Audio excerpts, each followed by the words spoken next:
Bases dropped on a Freestyle Friday, wasting no time because Bart's like got work and stuff. So like real world things, or at least we're going to delay that for him for a little bit. But before we get into Bart's segment officially, we have to do this.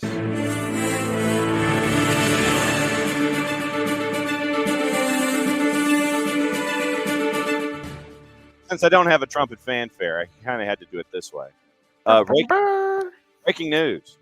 Soccer for USPOD hit 100. I have the episode. It will be posted later this morning after we're off the air. So, Mazel Tov, my friend. Congratulations on 100 episodes of discussing what's going on and what isn't going on with U.S. national soccer. Cheers, John. Thanks. Yeah, this one was a little bit about what's not going on. In fact, that was kind of one of the talked about is what's one thing that you could improve about American soccer, or that needs to improve about American soccer. So maybe that's the question for the Friday as we head into the final day of early voting and roll into election day next week. Is what would you, if you were U.S. soccer president, what would you change about? If you were in charge of it all, yeah, what would you change? All right, so all right, I'll bite. Okay. I'll bite. What would you change? Well, so mine was more of a cultural shift in the fact that we need to do a better job of getting people who played soccer in their younger years to be a part of soccer post playing career. I can speak from, just my personal experience, and it's not quite anecdotal, but it does back up a lot of the data that a lot of the guys that I played with in high school and on my club team, growing up, fantastic players, smart players. Several of us did go on to play in college even. I'm the only one who's truly still involved in the game at a functional level. I do see a couple of them at Atlanta United games on occasion, but that's kind of, to me, been the biggest struggle that American soccer has, is getting Americans to be American soccer fans, especially outside of the World Cup every 4 years, where we see a great uptick and support for the national teams. But, how do we get them to then be MLS fans? How do we get them to, maybe go support their local USL club? And that's been the struggle. How do you get them to, not even from the fandom standpoint, how do you get them to be a referee, be a coach, and not even a legit, club ball, you're out there coaching an academy team like Coach Steve up at Rush, but, how do you get them to just be the volunteer rec coach? Because a lot of the rec games that I ended up doing, they're not coached by people who seem to have played the sport before. And we're at the generation, because a lot of these people are older than I am, but I know that there's a generation between, 50 and younger who grew up with the sport being a part of their life. And a lot of them especially played at a fairly high level, but now they're no longer in the sport. We're not all cool like Abby, who's been around the sport for 87 years. Sorry, Abby. But that is, we need people like Abby, who played and were part of the sport. And now they're not only doing a lot to grow the sport, in their communities, but also producing people who then also play the sport, because her son is very active in it as well. So that was my big change. But that is not if I were U.S. soccer president change. That's just a cultural shift. But sometimes you gotta work from the ground up, and then when you get the you tell two friends and they tell two friends and so on and so on and so on, you get that ground level, and then you build up. And that's, I think, the hope of a lot of folks is that we're having all of this growth. And then the folks that are high above all of it realize, they look over their shoulder and sit there and go, oh, look at all this growth. It's not something that, that happens overnight, but you've got to do it. And then with all of the growth that you anticipate, then all of the folks in powerful positions, they sit there and they go, oh, wow. And then they are somewhat forced to recognize what's going on, and then be forced to make a change because the rank and file have spoken and they are in a majority opinion at that point. Well, and that's kind of the issue, right? Is that we have a lot of people who, I won't say they're not soccer people, especially right now at U.S. Soccer. I think that they've done a good job. You've got to balance the business aspect of that too these days. Right. And so you do have a guy like, for example, JT Batson, who I've had actually not in-depth conversation, but a pretty legit conversation with about the fact that he played his soccer in Augusta, right? Like he grew up in the Augusta area playing soccer. Um, we, we're not that far off in age, so we did kind of have some similar clubs that we played against, but he's a dude who knows how to run a business as well, and that's the perfect thing. But then on the other side, you have as president, Cindy Parlow Cone, who is a soccer person, and I do think that type of leadership helps. So when you look at how that filters down to the local club level, and I don't mean like professional club, I mean like the one down the street from you, Mm-hmm. are those people making actual business decisions still soccer people? Because a lot of times in this sporting culture that we have here, the people making the decisions that actually affect the kids playing or the adults playing, soccer people, they're just business people. And while I understand, that's what brings about Leagues Cup. That and television contracts and creating television Right. programs. And Absolutely. so when you're just focused on squeezing the juice for all it's worth, it's you lose the aspect of the soccer. I mean, you think of the scene from Ted Lasso where uh the chastising of the old men who Oh, are the just Rebecca, trying to do the this. Rebecca scene, the Oh Rebecca yeah, scene. when Rebecca's at the boardroom table as they're digging into multiple shellfish feasts or whatever they were eating, and chastises all the old men who are just making business decisions and forgetting that the sport is about the people. To quote the maligned and ill-begotten coach of Atlanta United, football is for el gente. Mm. You know, it is for the people. So anyway, that's my rant for this morning. There you go. Bat and lead off. Here he goes. One of the other reasons that we wanted to have you on this morning is because a window has finished. A tournament, once again, the youth national team, the U17s, are in the Dominican Republic. They lose to North Korea. There could be a Kim Jong-un joke in there somewhere about it. Well, if they didn't win, then they probably shouldn't go home. So let's start with the women's national team, and let's kind of work backward a little bit with the three matches in this window where, hey, you had 13,500 at Lynn Family in Louisville, Hey, another sellout. Love to see that. And, I think to go back to a previous episode that we have recently done on Soccer for Us pod, we all called Lawrence, and then Thomas and I talked about going to Louisville to play games, because Louisville is the perfect example of a USL market where definitely not big enough, sorry Louisville, to host and truly support an MLS level team, right? But absolutely a thriving soccer culture and soccer support there, especially for their women's team, the NWSL team. So being able to play there, that alone is a win. The match itself, not much to take from an Argentina team that kind of doesn't know what they're doing half the time. But good to see a lot of debuts. And, I think the most important thing is Naomi Girma has started her "I'm winning the Ballon d'Or" campaign and no one can stop me. So we're happy to see that. Yes. I mean, you have a moment like that with Naomi Girma, but I also wanted to catch up with you about all of the debuts, the debuts, the debutantes, all the first timers. I think we got an assist out of Melanson as a part of the Melanson gets her assist. Yeah, Sanchez coming back into the fold, not necessarily debut, but that's good. Mandy Hout, who I tried to do the research, and I don't have all the numbers in front of me, but she's the first new goalkeeper I can remember in a very long time now. Aubrey Bledsoe got her debut back in 2022, but she had been in and out of the national team for a little bit, and wasn't by any stretch young when she got her debut.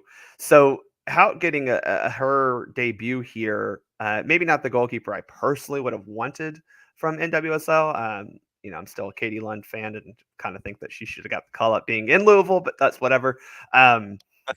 that is good to see because, John, the game that I attended, the one in Nashville, Casey Murphy had a whoopsie on the goal that Iceland scored. I'm not saying that she shouldn't be, the next one, but Alyssa Nair, who has proven to be one of the most impactful goalkeepers that the U.S. women have ever seen.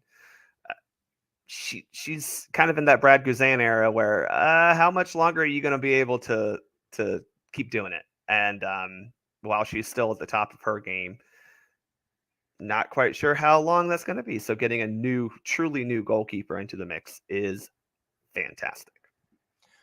Then you mentioned all of the first timers here, and it's been a, if you want to call it, an early trademark of what we're seeing with Emma Hayes. Emma Hayes is not locking into, okay, we're in a window where we're doing friendly, so I've got to see all my studs and I've got to see all my B+ players. It is, okay, I want to kick the tires on folks that haven't been here. I want to kick the tires on folks that I think are worthy of giving a shot, because we need to look at the future, something that we didn't see from Vlatko consistently, where U.S. soccer got caught on the women's side playing way too long with veterans, and then it's like, oh, what do we do that we've gone past the point of their expiration dates, and then you have to completely rebuild or whatever. You're seeing this transitional element with Emma Hayes that we haven't seen with other coaches, and kicking the tires on folks. Oh my gosh, how novel an idea. Well, one thing I do want to say, Emma lied to us. She said that players from teams playing tonight won't be playing in that friendly, and Hout is playing tonight with Utah. But that is the reason I say that is because it kind of colors the immediate reason of why we saw so many different faces in this particular window is because you had 3 matches. Now, I personally think I like this idea. I would like for the October window. You remember, John, we eliminated the September window. FIFA did, which good. We'd love to see that. We didn't need it. But I think, yeah, do it for the men, which that's the plan.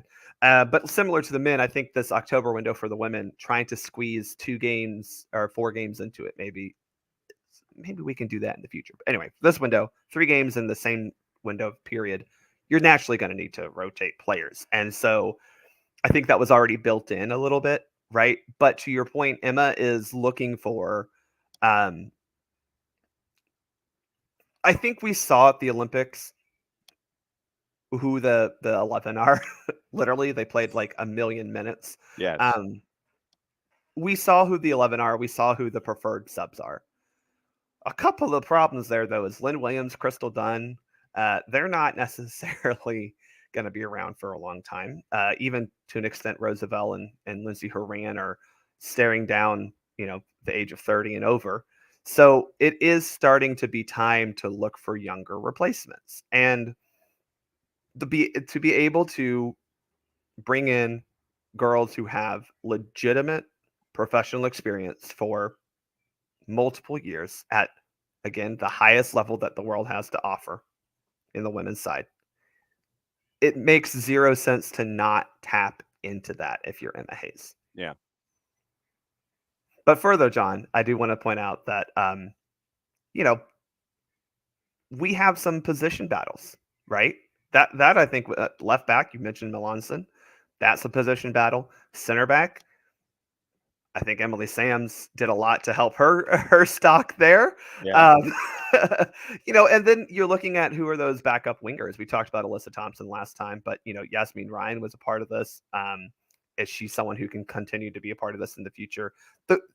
It's good to have position battles because Triple Espresso, Naomi Girma, even to an extent, Coffee, Haran, and Lavelle, you can't just run them out 90 minutes every single match like Vlatko did.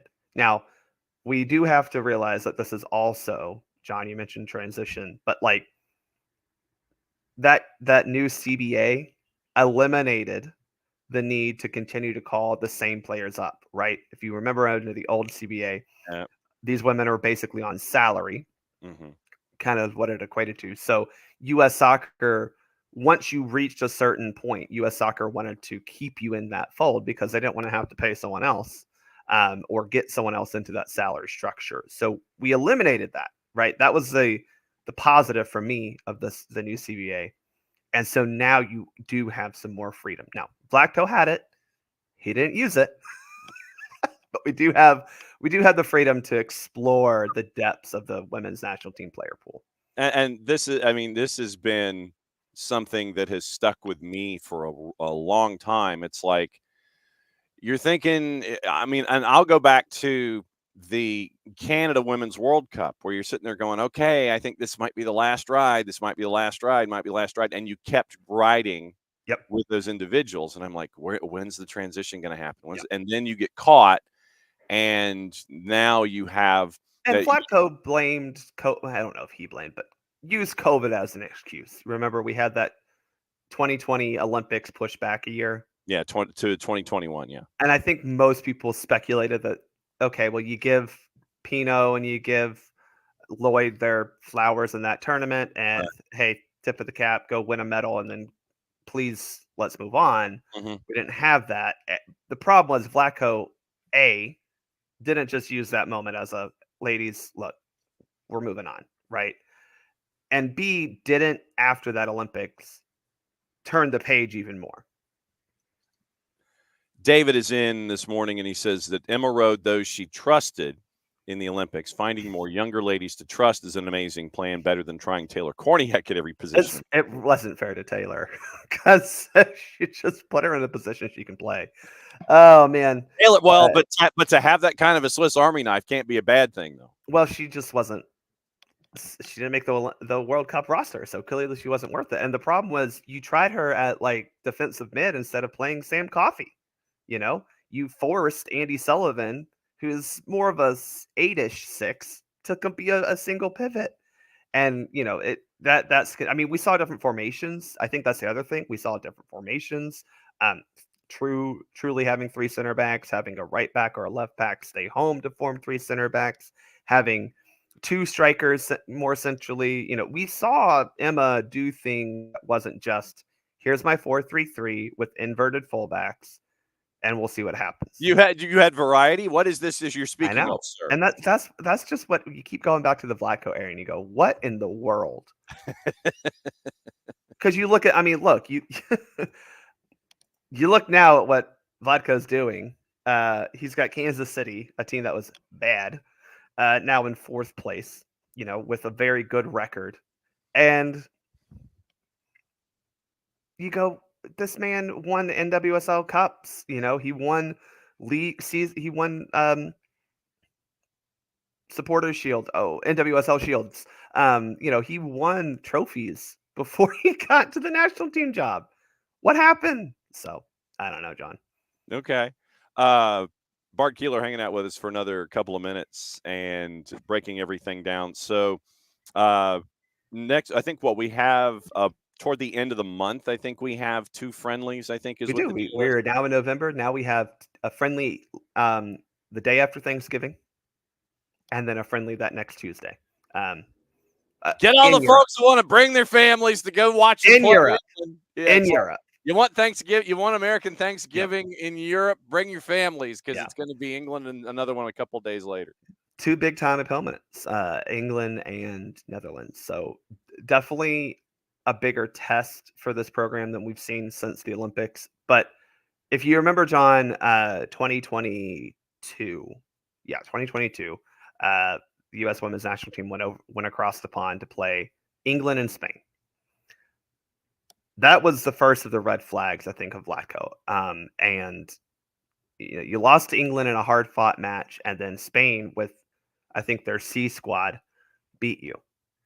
Now, granted, I think you have to realize that was colored with all of the Yates report stuff coming out and the exposure of all the trauma and abuse that these women had been put under, maybe not directly, but certainly indirectly, and most of them just by being in the league. Right. But it wasn't good. And so now you have a chance to kind of maybe prove that you are better than that a year later. Sidebar, Bon Mati winning women's Ballon d'Or. What'd you think? Well, as my best friend, who I've definitely known for a very long time, since 2023, when I took a picture with her on the streets of Wellington, I think she is absolutely deserving. She's probably the best, truly talented, field player out there. I think the problem is when you look at the rest of the list, we have Puteas, who, isn't really playing a whole lot right now. Mhm. Paraguayo, who's very good, but I don't know if she's been as impactful since the World Cup. And then obviously the controversy on WOSO Twitter is Lindsey Horan at 5, which, shockingly one of the best players, if not the best player for Lyon right now, which is one of the best clubs in Europe, is getting high praise from European soccer people. And that's the thing. You have to understand. Naomi Girma overlooked. I think that's the crime, because these people are based in Europe. They don't know, nor do they care. Yeah. Strange how that works. U17 Women's World Cup in the Dominican Republic. What is this with North Korea and the United States, where North Korea seems to just go ahead and knock out the Americans in tournaments plenty? Well, okay. I have to ask, do you want a serious answer or do you want the conspiratorial answer? Give me both, but Okay. make sure you preface one before you go to the other. The serious answer is North Korea has committed a lot of time, effort, and resources into making their women's program as good as it used to be in the late 90s, early 2000s. They're trying to rebuild that program. The problem for North Korea is they're doing very well at the youth national team levels, where this level of, I guess, cohesiveness and intense training that you can control the lives of these women. That sounds harsh, but it is North Korea. Yes. Pays You're- off. But then once they age out of that, and they don't really have professional levels to go to where they're facing the highest caliber talent, you see a significant drop off. And by that, I mean they're not qualifying for World Cups even Right. anymore. And so they are trying to rebuild that through the youth national teams. You remember earlier this year, they won the U20 World Cup, and who'd they beat en route to that? In the semifinal by a 1-0 scoreline. Yeah. So it really is just that. And again, I think when you look at the youth tournaments, you have to look for the individual talent. Barcenas was very good this tournament, and you just say, okay, how do we build for the U20, and how do we continue to get them involved in the system? Do we expand? Do we contract? Who are we bringing in next? And look, I think you make a semifinal. That's probably as good as you can. I don't want to say hope for, but that's like, you did a good job. Congrats. That's your marker, yeah. Yeah. I mean, how many youth tournaments have you seen where, I mean, shoot, Ukraine and Nigeria have youth tournament wins, right? Yeah. What have they done at the World Cup level, but men's and women's. So, Yeah. But the conspiratorial answer, John, is sorry. No. I told you to hit me with both. Maybe a U20 and U17 tournament. Uh-huh. Conspiracy is these women may not be U20 and U17. So you're going Danny Almonte on it's also shocking and very ironic that this was in the Dominican Republic, because yeah. Oh, by the way, what's the mug this morning? I'm sorry. Wicked. Okay. Which, if you don't know, I'm sure you don't know, John, having someone who is of stage and sound in your household. Yes. There's a movie coming out. So and by the way, she is not happy. She is not happy about it because they are not sticking to the script of the stage play. I've heard of that. We see this a lot of times in the movie adaptations of musicals, though. So I'm interested to see how it plays out. One of the major plot points of the movie goes in direct contradiction to the stage play. So Abby wants to know when the movie's coming out. Soon. Okay, like a couple of weeks, I think. Isn't it? Yeah, like the 17th, or like 2 weeks from today. I think it's 2 weekends from now, or whatever it is. I don't know if it's a Thursday night or what. November 22nd. Okay, so 3 weeks from today. Yeah. So right in line with Thanksgiving. So just in time for Thanksgiving, you can go and see a not true to form adaptation of a stage play. See Cynthia Erivo and Ariana Grande sing iconic songs, and let's be honest, that's what we're going there for. Yeah, see, I see how this works. All right, before we let you go, because I know you got like real world ish to have to deal with. I really don't want to do it today, though. So I know, and I get that. When you look back at the 100 episodes of the Soccer for USPOD, when you started this, did you think that you would be doing what you were doing 100 episodes in when you started episode 1 of the Soccer for US POD? Well, when we started it, or when I started it, it was kind of just to take us through that qualifying cycle. When I pitched this to you and Jason, it was more about like, hey, we need someone to, uh, you know, bring us through the 2022 cycle. It started off with some Nations League winning, which was awesome. That hasn't changed. Um, so, it is funny to think that I'm doing this now in 2024 into another World Cup cycle. So it's nice. So I'm very appreciative to you, Jason, and the rest of the SGH crew for allowing me to lend my voice in some way, shape, or form, and add to the content stream that y'all have. So thank you for giving me the Well, opportunity. I mean, you're part and parcel to winning the Davy Award that we've had 3 years running. So, Yeah. I Which mean, is wild. Like, it's so cool, we've gone from winning and I don't know if I don't know if I've remembered mentioning this, but we've won the Silver Davy 2 years in a row. This past year with the Davy, we've been upgraded to gold status when it comes to the Davies. So we got that. We got the FCA where we're a finalist. I don't know. See, this is the thing. We don't know. But that's the thing. It's like there's 10 of us in the FCAs and the Football Content Awards, where everybody's like, "Well, go to England, man, go." It's well, first But off, it's like you don't England. just go to England. Yeah, you can't just go to England. It's like, it's not cheap. And so we could probably we could probably point out the hotels, but the whole thing about getting there We can during swim. November, getting ready for Yeah. Thanksgiving, and it's like, and the price to get in the door for the to do at Tottenham Hotspur Stadium, it ain't like $9.28 per ticket. Right. So it's it literally is. Well, it's England. When are you going to be when are you going to be up for an award like this ever again? Well, hopefully the same time next year. Yeah. And so Right.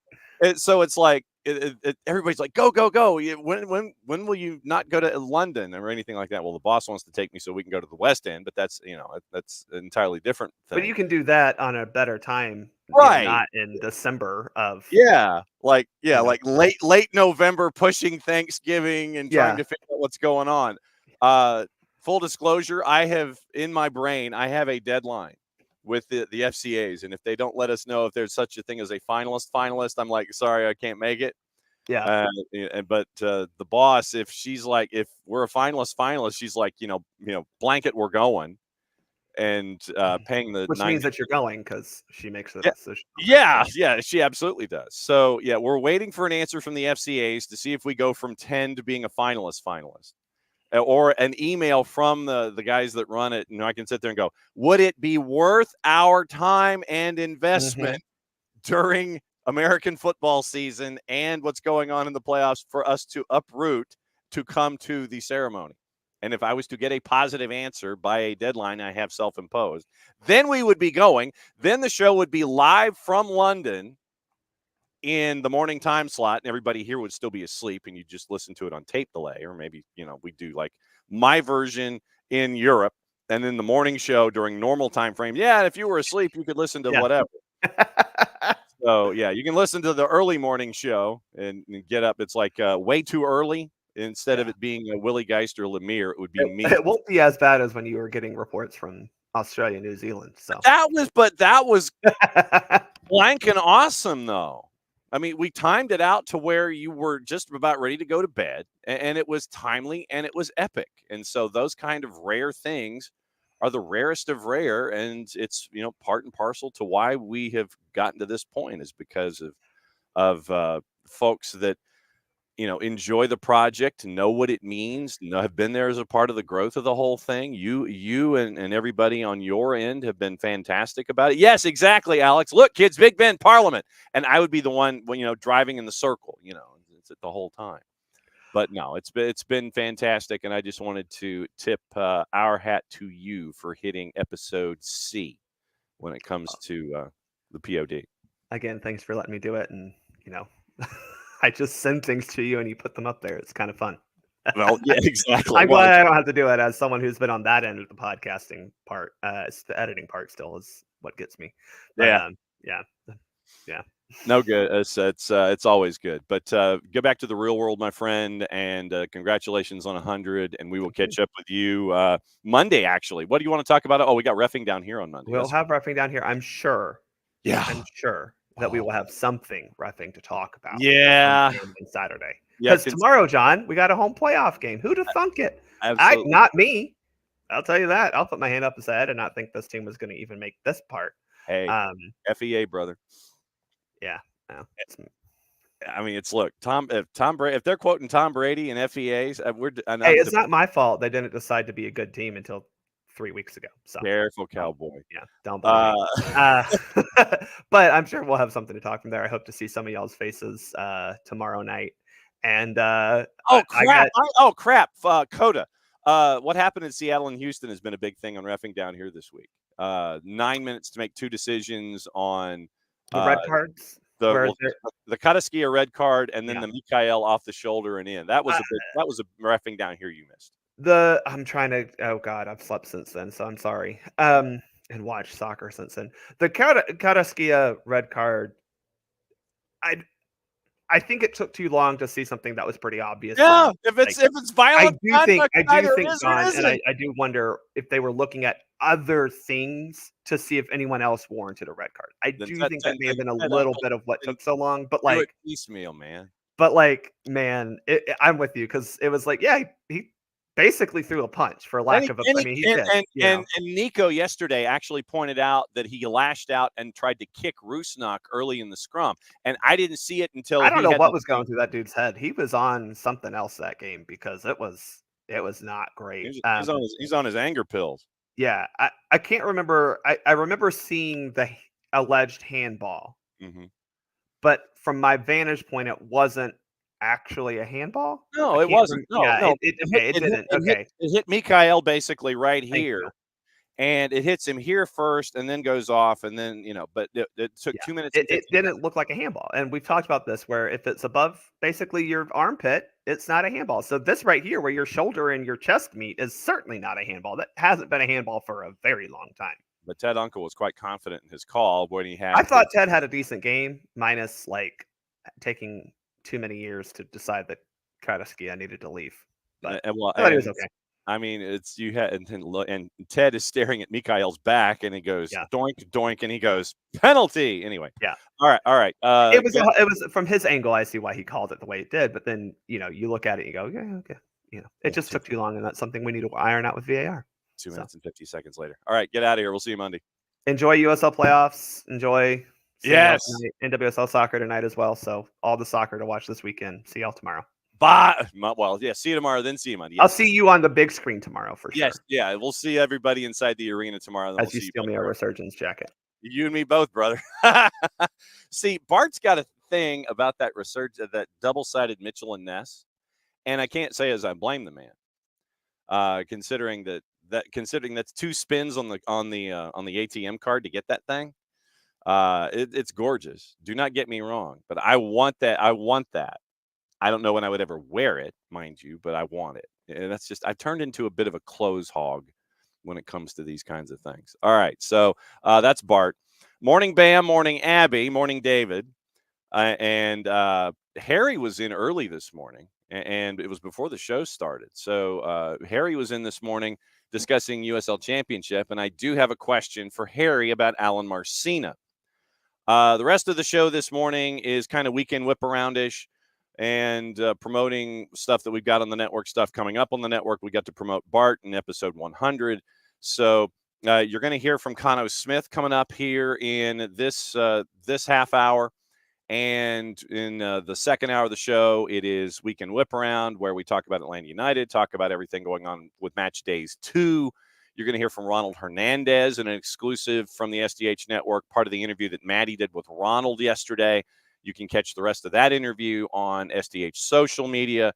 You can go to our Twitter, our Instagram, and our YouTube channels, and you can catch up with all the interviews. So in this half hour, it's going to be Conno Smith. We're going to catch up with him for a little bit. The full interview with Conno Smith as they get ready for the matchup at the Mike against Indy 11 is going to be up at 11 o'clock this morning. So you get your Rhode Island FC preview with Cano Smith at 11 o'clock. While we're fading out for the day and fading out for the week, Cano Smith will be up then. You'll hear from Ronald Hernandez in this show, and we'll get you ready for Atlanta United and Messi and Friends, round number 2, 7:10. I'm going to go ahead and say 7:10. I'm going to go ahead and say 7:10. When they say 7 o'clock kick, that to me now, I'm trying to add 10 minutes in my head. If they had said a 6:50 kick or a 6:45 kick, that to me meant 6:55 now. I'm having to think 10 minutes ahead from a start time posted on MLSsoccer.com. We got to run through MLS Next Pro, USL Championship, USL League One, all of the playoffs. We'll go through all of the other leagues here in this 20 minutes, and then starting at 10 o'clock, we'll get into Atlanta United. What are you thinking? What are you looking for? What are you anticipating? And maybe we get some visits for some folks, and we'll get to walk through Atlanta United and Messi and Friends coming up tomorrow. It is officially official. Ruben Amorim, we'll get into that too here in this 20 minutes as well. So opening kickoff brought to us by our friends at Kickoff Coffee and kickoffcoffeeco.com. And QR code is right here. So Kickoff Coffee, kickoffcoffeeco.com. You start your day with our friends at Kickoff Coffee and kickoffcoffeeco.com. Don't forget to use the code SoccerDownHere15 when you make your purchase. Then they in turn take 10% reinvested into youth games, youth initiatives. Very, very cool stuff from our friends at Kickoff Coffee and kickoffcoffeeco.com. You know you've got to go to the grocery store when. You literally know you've got to go to the grocery store when. So last night, with Halloween being what it is, it was slow early. I don't know about you guys, but it was slow early on. And it eventually picked up steam as the night went along, because in our subdivision, we have, or in our condo complex or whatever you want to call it, apparently now, and we do have a lot of like young kids, they organized this thing at the pool house, whatever you want to call it, the house, the gathering house with the roof next to the pool. Might be a pool house, but it's bigger. So they organize this thing for all of the youngins there. Have a little pizza party. Everybody gets to see each other. All the parents get to commiserate a little bit and sit there and go, I hope I'm wearing the right, heeled shoes so I can, survive this walk. And then they unleash the kids out into the condo complex. Slow early on. And the boss and I were looking at the 250 pieces of candy that we purchased. And we were going, man, we're going to have a lot that we get to hang on to. As the night went on, we had to eat. And so we ate dinner and took the bowl and put it on the front stoop. And so that kind of did a lot of damage. And so as the youngins were released into the condo complex, they're like, and, I love this. I love that parents these days with their kids go up and they tell their children, take only one. Take only one. No. I get it, but it's okay to take more than one. That Bart, candy disposal, that is self-contained, sir. The boss took all of the Reese's out and she put them in the freezer. She did that ahead of time. That's how thoughtful the boss is that she took the Reese's and she took them out of the 250 bag and she put them in the freezer already. She knows how things work here. So, damn Kit Kats, by the way. So as the evening went along, and we had we had dinner, and so we were eating, and so we took the bowl and we put it out on the front stoop. That did a lot of the damage. And so it got to the point to where 9 o'clock came around, and we were just like, yeah, we'll close the door. And the outside light is on a timer. And I think we had some teenagers come by like about 9:15 because I heard a whistle, like, was, and, lights on. So that's the trigger for the older kids to come, and they rang our doorbell. Our door was closed. The light on the front stoop was still on. They rang our doorbell at 9:15. I didn't answer it. The boss was like, well, do you want to go ahead and get rid of some more candy? I'm like, nah, we'll take care of the rest of the inventory. So we ended up probably giving away about half of the candy by the time the night was over. But you've got to go to the grocery store when, as it ends up, my breakfast this morning ended up being Kit Kats. Not that that should be anything out of normal, but how many of you ended up with your breakfast this morning having a side plate of your Halloween candy? I went straight to the Halloween candy this morning for breakfast, so I'm guilty as charged. I had Halloween candy for breakfast this morning. I don't know about you guys.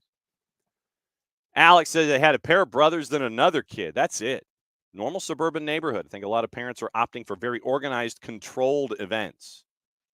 Yeah, because we have one next door. We have a church that's right next to our subdivision, and they have like this thing that you're supposed to. It's like, was it trick or tailgating or whatever they call it? And so you go and you tailgate in the parking lot, go from car to car to car to car to car. Where's the fun in that? Come on, man. And so that might have taken a lot of steam out of the younger kids, might have distracted the younger kid. Trunk or treat. Thank you, Abby. That's what I was trying to figure out. Thank you. You and Bart both. Trunk or treat. Thank you. And so we got trunk or treat next door. And it was, I'm guessing that takes a lot of steam out of the younger kids because they sit there and they look at their early stash and go, wow, that's a lot. And then they don't go into the subdivision and sit there and go, wow, that's a lot more. So, yeah, so trunk or treat, I think probably is dividing the nation when it comes to what you can do on a Halloween evening. You think you get all your stuff done in a one-stop shop when really you get your steps in and you get more. Exactly. Alex, I love you. Yes. In the basement halls and the shopping malls, be cool or be cast out. Absolutely true. The basement bars in the back of cars. One of the best albums front to back ever, Signals by Rush. And for the fact that you quoted Rush on a Friday morning, Alex, you are the man. Abby says maybe 5 sets not from the neighborhood. And she also goes, handed out 3 or 4 pieces per treater. Yeah, only went through one gigantic bag, pulled out some Twix for the mailman, broke into giant containers of Reese's, as you should. Still have the gigantic Reese's supply. Many will go in the fridge. Yeah, the boss knows my Reese's weakness, and so when she goes and gets candy, she pulls the Reese's out, puts them in the fridge, and then she'll go for every holiday, and she'll get like the big Reese's heart or the big Reese's Easter bunny. And so there are the large 1-piece Reese's that end up in the freezer that last for a while. So now, and for me, her fall creamers that she hoards, I'm that way with Reese's. But I didn't know how many of you had rolled over this morning and just started eating your Halloween candy for breakfast in lieu of actual breakfast. I did that this morning. So that was my that was my absolute that was the absolute end. She got some she's got some for me and Maddie's going to drop it off at the load in tonight. Oh, we're in trouble. You're oh boy, are you awesome. Okay, so let's run through what's on everybody's mind here. Bam thinks that you got to break the Euro snob mentality for Americans to follow Major League Soccer. I don't know, and I know that when you're trying to, I think that you got to start in the communities, especially like with what Darren Eels did here with Atlanta United. If it's pub mentality, you go from pub to pub to pub, you shake hands, you turn it into grassroots from the professional level, and then you get into the community like we're seeing with Atlanta United with all of the GA 100 project and trying to spread it out here in the southeastern United States. That's what I think you've got to do when you're building from an expansion standpoint. And then you bring in folks that understand what you're trying to do and understand that they can be pillars and remembered in the community forever if they invest from the absolute beginning and not bring in the shiny objects like the most handsome men in Major League Soccer if you're an LAFC or something like that. So, I mean, to each their own way. Know your path and follow your path, I guess, is probably the best way to do it. In Fort Lauderdale, it's with the Gulfstream Galacticos. You get all the shiny objects. I just want to know when they're done, what are you going to do for an encore? Lewandowski, Modric. Neymar is being bandied about. next season. As I think his contract ends in June of next year in the league that we neither condone, endorse, nor promote. There is talk. That's talk. Reports, talk, nothing like newsy concrete, that Neymar might be the next heavyweight that goes to hang out in Fort Lauderdale to be with Messi and friends. So there we go. So keep an eye on that. David, morning, Abby. Morning to everybody. Yes, morning to David, morning, Abby. Hey, look, if it's cray-cray in the Shiftman boat, just listen and spread the word. There are millions of ways to hang out with us every single day and every single week that we're here. Abby wants a win tomorrow. She's got tickets for match number 3 in the series. David, when we were getting into the discussion about what to change, it's like this youth level ground up. Big local clubs, let's just say named after an old men's clothing accessory for their head. Haberdasheries? Fighting against other clubs, getting ECNL and MLS Next Pro clubs because it makes so much easier to poach smaller clubs' best players' business, not what's best for the kids. So, yes, the haberdashery folks. Let's see. Trying to see what else was going. Yeah, Trunk or Treat, man. When Trunk or Treat started, that I think that might have killed a lot of momentum for kids wandering in subdivisions. I will say this. Last night, there was and I don't know how many parents that you know or hang out with that do this. Like the kid that goes out for the first time, I swear, the family that took their young daughter out for the first time, had her dressed as Batman. She was petrified of walking up to strangers. I mean, yes, and the dad was right there holding her hand the entire time, but you could tell she was absolutely petrified. Absolutely petrified of strangers. And I tried to meet her halfway and, let her, take as many candies as she wanted, but that's the whole.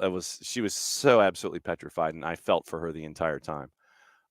Then we had, and this is the range of this is the absolute range of the spectrum that we had with all of this, that you had a car come into the subdivision, and they kind of took a circle and they gauged how many lights were on and everything.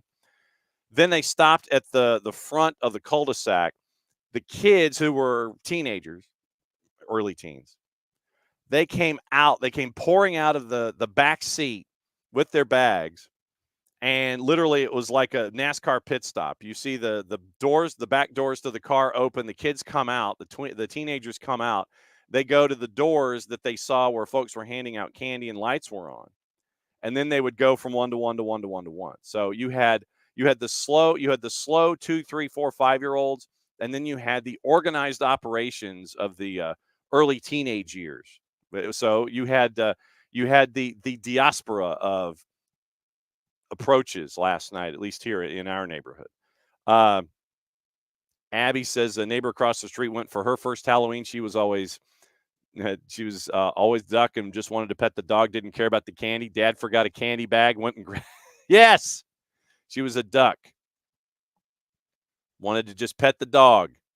Didn't care about the candy. Dad forgot a candy bag. Abby helped out with the candy bag. Yeah, Dad needed to learn the situation. Come prepared. Come prepared for more than one bag, and be prepared for all the emotional situations that come through. If the kid just wants to pet the dog, that's when the adults kind of sit there and they do the deal around the kid petting the dog. It's like, here, you just kind of hand the candy, puts it in the bag. Hey, look, you got candy. Now, you got to say goodbye to the dog. We got other places to go. But yeah, so my biggest thing, once again, I skipped straight to Kit Kat breakfast this morning. So Kit Kat breakfast and Mountain Dew. So that's where we are this morning. Yeah, I'm not, eating or drinking like I'm 12 or nothing. So, but I know that's no real change. The deal with Ruben Amorim is official. Actually, let me close out opening kickoff. Opening kickoff brought to us by our friends at Kickoff Coffee and kickoffcoffeeco.com. There's your QR code. For those of you who are hanging out with us, and you hit that QR code, you start your day with Kickoff Coffee and kickoffcoffeeco.com. When you check out, use the code SuckerDownHere15. You get 15% off your purchase. They, in turn, take 10%, reinvest it, youth games, youth initiatives. Very, very cool stuff from our friends at Kickoff Coffee and kickoffcoffeeco.com. And you are damn right, Bam. It is the breakfast of champions. Kit Kat and Mountain Dew breakfast of champions. Absolutely true. Reminder, once again, our full interview with Cano Smith and the head coach of Rhode Island FC as they get ready for their first playoff game when they go and take on Indy 11 this weekend. That's going to be up in an hour. We've got a little bit of Cano Smith that we'll play in this show before the interview goes live at 11 o'clock Eastern. We're going to catch up with the new technical director, the new sporting director at Chattanooga FC at 2:30 this afternoon on tape, Sebastian Giraldo. That'll be up this weekend.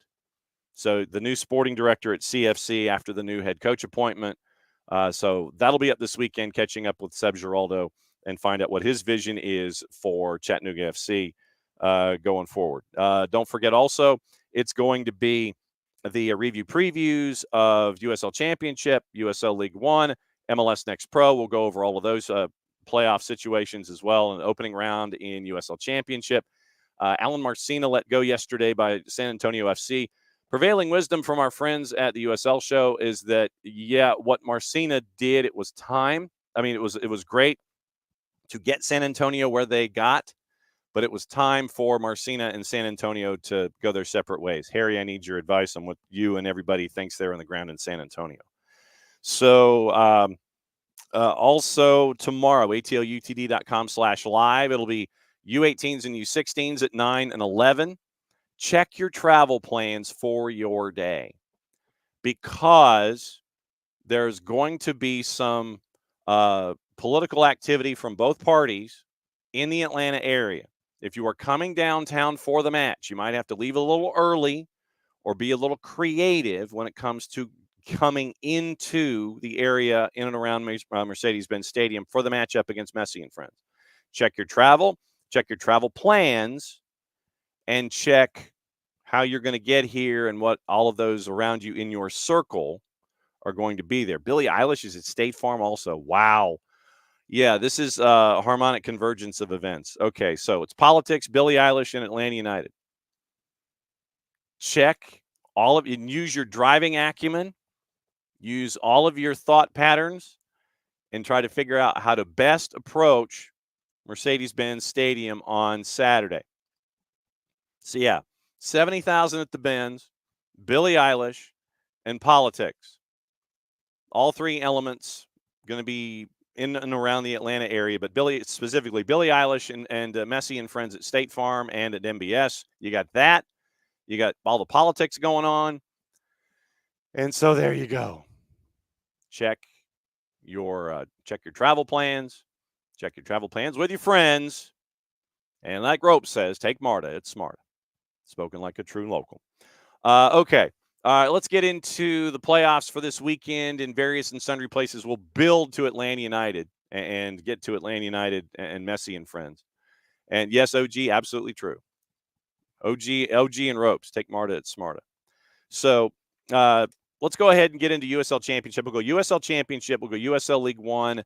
Then we'll go into Atlanta United Major League Soccer to wrap up things. Okay, so USL Championship, they have their playoffs set for this weekend. And it is the opening round, and it's going to be a lot to look at. Tonight, by the way, is the beginning of it. Vegas Lights and Sacramento Republic, 10:30 at Cashman. Sacramento kind of, as Kaylor Hodges told us on Tuesday, they kind of sleptwalk through the season, and that means they're on the road. Sacramento at Vegas. That's tonight, 10:30 on the Plus. Also on the Plus tomorrow, Memphis 901 at AutoZone hosting Orange County SC. Charleston Battery at Patriots Point at 6:30 hosting Pittsburgh Riverhounds. Bob Lilly, you can hear him yelling already from here. Detroit City hosting Tampa Bay at Keyworth at 7. Lou City at Lynn Family at 7:30 hosting North Carolina FC. Switchbacks in beautiful downtown Colorado Springs at Widener Field hosting Oakland Roots. Sunday, you've got two matches. New Mexico United at 8 o'clock at the Lab hosting Phoenix Rising. Good to get them away from 38th and Washington, at least in the opening round. And then the matinee Sunday afternoon at the Mike Carroll Stadium on the campus of IUPUI in Indianapolis, Indiana. Rhode Island FC and Indy 11. And it is first-year club, first time in the playoffs. And we got to catch up with Cano Smith and find out what it has been like for him to build to this point and find out for for him and his perspective, being a builder in a first-year club, what it was like to get into the postseason. And here's a little bit of that interview and discussing what in the wide world of sports is going on up there at Rhode Island FC. And they drew half of their games, and there were only 2 other teams that lost less than they did. Kano's proud of what they've been able to do. So here's part of our conversation with Kano Smith and what the season's been like at Rhode Island FC. You can taunt me all you want. The game is. Whoops. That would, when things shift, it's like you slide. Here we go. What we tried to do was we tried to build a roster of ultimately guys that have good USL championship experience, because free agency is pretty prevalent in this league, not like MLS and other leagues around the world where guys are on long-term contracts, players on short-term contracts. So if you can build a good product and sell players on what you want to be on and off the field as a club, and why they should join you, I think you could attract some pretty good players. So I think we did a pretty good job of that. We tried to stay younger. The core of the roster, I think the average age for us now is right around 25 years of age. So that gives us a lot of legs, a lot of energy. They are craving information and they want to be taught. So I think we have a good young core. That's something that we really wanted to focus on, players that could play in the manner that we wanted them to. Kano Smith, the head coach of Rhode Island FC. Remember that full conversation about RIFC getting into the playoffs in their first year in USL Championship. That's coming up in an hour on the network, so set your notifications appropriately. Juice boxes for USL Championship coming into the weekend, as Alex is apparently leaving now to get to MBS and get there in time for the match tomorrow night. Vegas Lights favored at home at Cashman against Sacramento Republic. Vegas Lights a plus 127. 90-minute draws a plus 217. Sacramento's a plus 202. I like Sacramento in that one. Tomorrow, Memphis at home, big favorite, a minus 167, hosting Orange County at AutoZone Park, where they'll smash a guitar, I think, before the match starts. Draws a plus 284. Orange County's a plus 405. So keep an eye on our friend Stephen Glass at 2 o'clock on the plus. Charleston and Pittsburgh. I think this one's going to be sneaky good because of what Pittsburgh did to kind of reorient themselves. Horrible start to the season in USL Championship. And it ends up getting north of the playoff bar. Bob Lilly yelled at folks. Won a lot of games, a lot of tight games. Got that one goal on the board. That's all they needed. Clamp things down defensively. Pittsburgh's a plus 336. Draws a plus 271. That's where I would go. Then Charleston Battery at home with Nick Marcanica minus 139. 7 o'clock, Detroit and Tampa Bay at Keyworth. Keyworth at night. And they're a home dog. I find that interesting. That's flipped. Since the numbers, the juice boxes first came out, Detroit City has gone from a home favorite to a home dog at a plus 163. Draws a plus 229. Tampa Bay, who's had to leave Al Lang, finish their season at IMG Academy, flip a home game with North Carolina FC, and turn it into a home game on the road. They're a road favorite at a plus 147 going to Keyworth at 7 o'clock. 7:30, Lou City, understandably, a big favorite at a minus 196 going up against North Carolina FC. Kaylor Hodges says keep an eye on this one. North Carolina FC can be very, very pesky defensively. They're a plus 445 to win outright, plus 323 to win in 90 minutes. Colorado Springs and Oakland Roots. Colorado a big favorite at home. Colorado Springs. Switchbacks a big favorite at home at a minus 179. Plus 287 for the draw and Oakland Roots and Paul the Wall. And I think that's what you're kind of banking on there, is that Paul Blanchette will keep you in the match and kind of draw everything slowly to a close to get you past 90 minutes. Roots are a plus 440, draws a plus 487. On Sunday, Indy 11, a home favorite, but it's on the plus side at a plus 125 going up against Rhode Island FC. 90-minute draws a plus 248, and your draw and Rhode Island to win outright a plus 186. I like the plus 248 at the very least, probably because it's the higher number of the three. And then New Mexico United at the Lab is a minus 102 against Phoenix Rising. I like that number. I'm not going to touch the match, but this one makes sense to me. New Mexico at a minus 102. Phoenix Rising is a plus 252 to win. The draw is a plus 237. That's your opening round of USL Championship playoffs, as you will see them this weekend starting tonight. Morning, Andy. West Coast, the best coast. Let me know what you think about Orange County and their long road trip, because we're talking about USL Championship. Let me know what your gut tells you about the playoffs with the teams in the Western Conference. Put that in the Twitch pitch for us.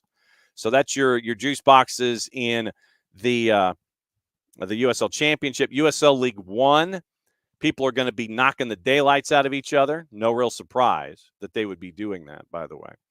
And the 2 matches tomorrow, right now, that have the early kicks. Saturday, 2 o'clock, Greenville Triumph and One Knox. We caught up with Doug Irwin yesterday, and the vice chair and chief brand officer got to break down everything about what hopefully is going to be their new home in 2026, early on 2026 season. If you missed that interview, you can go back and circle back and catch up with that and find out everything Greenville Triumph about. A great day for them as they are looking to build the capacity between 8 and 10,000, $60 to $80 million price tag, and it's going to be fun to see the build with Greenville Triumph coming up over the next couple of years. New facility, and they're going to be playing at Paladin Stadium Saturday, 2 o'clock, because you can go from a Paladin Stadium at Furman to Clemson for the night game if you really want to in American football. Greenville hosting One Knox, Ford Madison hosting Charlotte Independence. That's at 7. Northern Colorado is hosting Spokane Velocity. Right now it's listed as a TBD venue. I'm guessing it's Four Rivers, but it's listed right now on the league website as a TBD. And so let me click on tickets and let me see. Okay, so it's given it as Future Legends. So, all right. So it's at Four Rivers, listed as a TBD, but it's at Four Rivers according to the team. So 9 o'clock, no juice boxes currently out for that.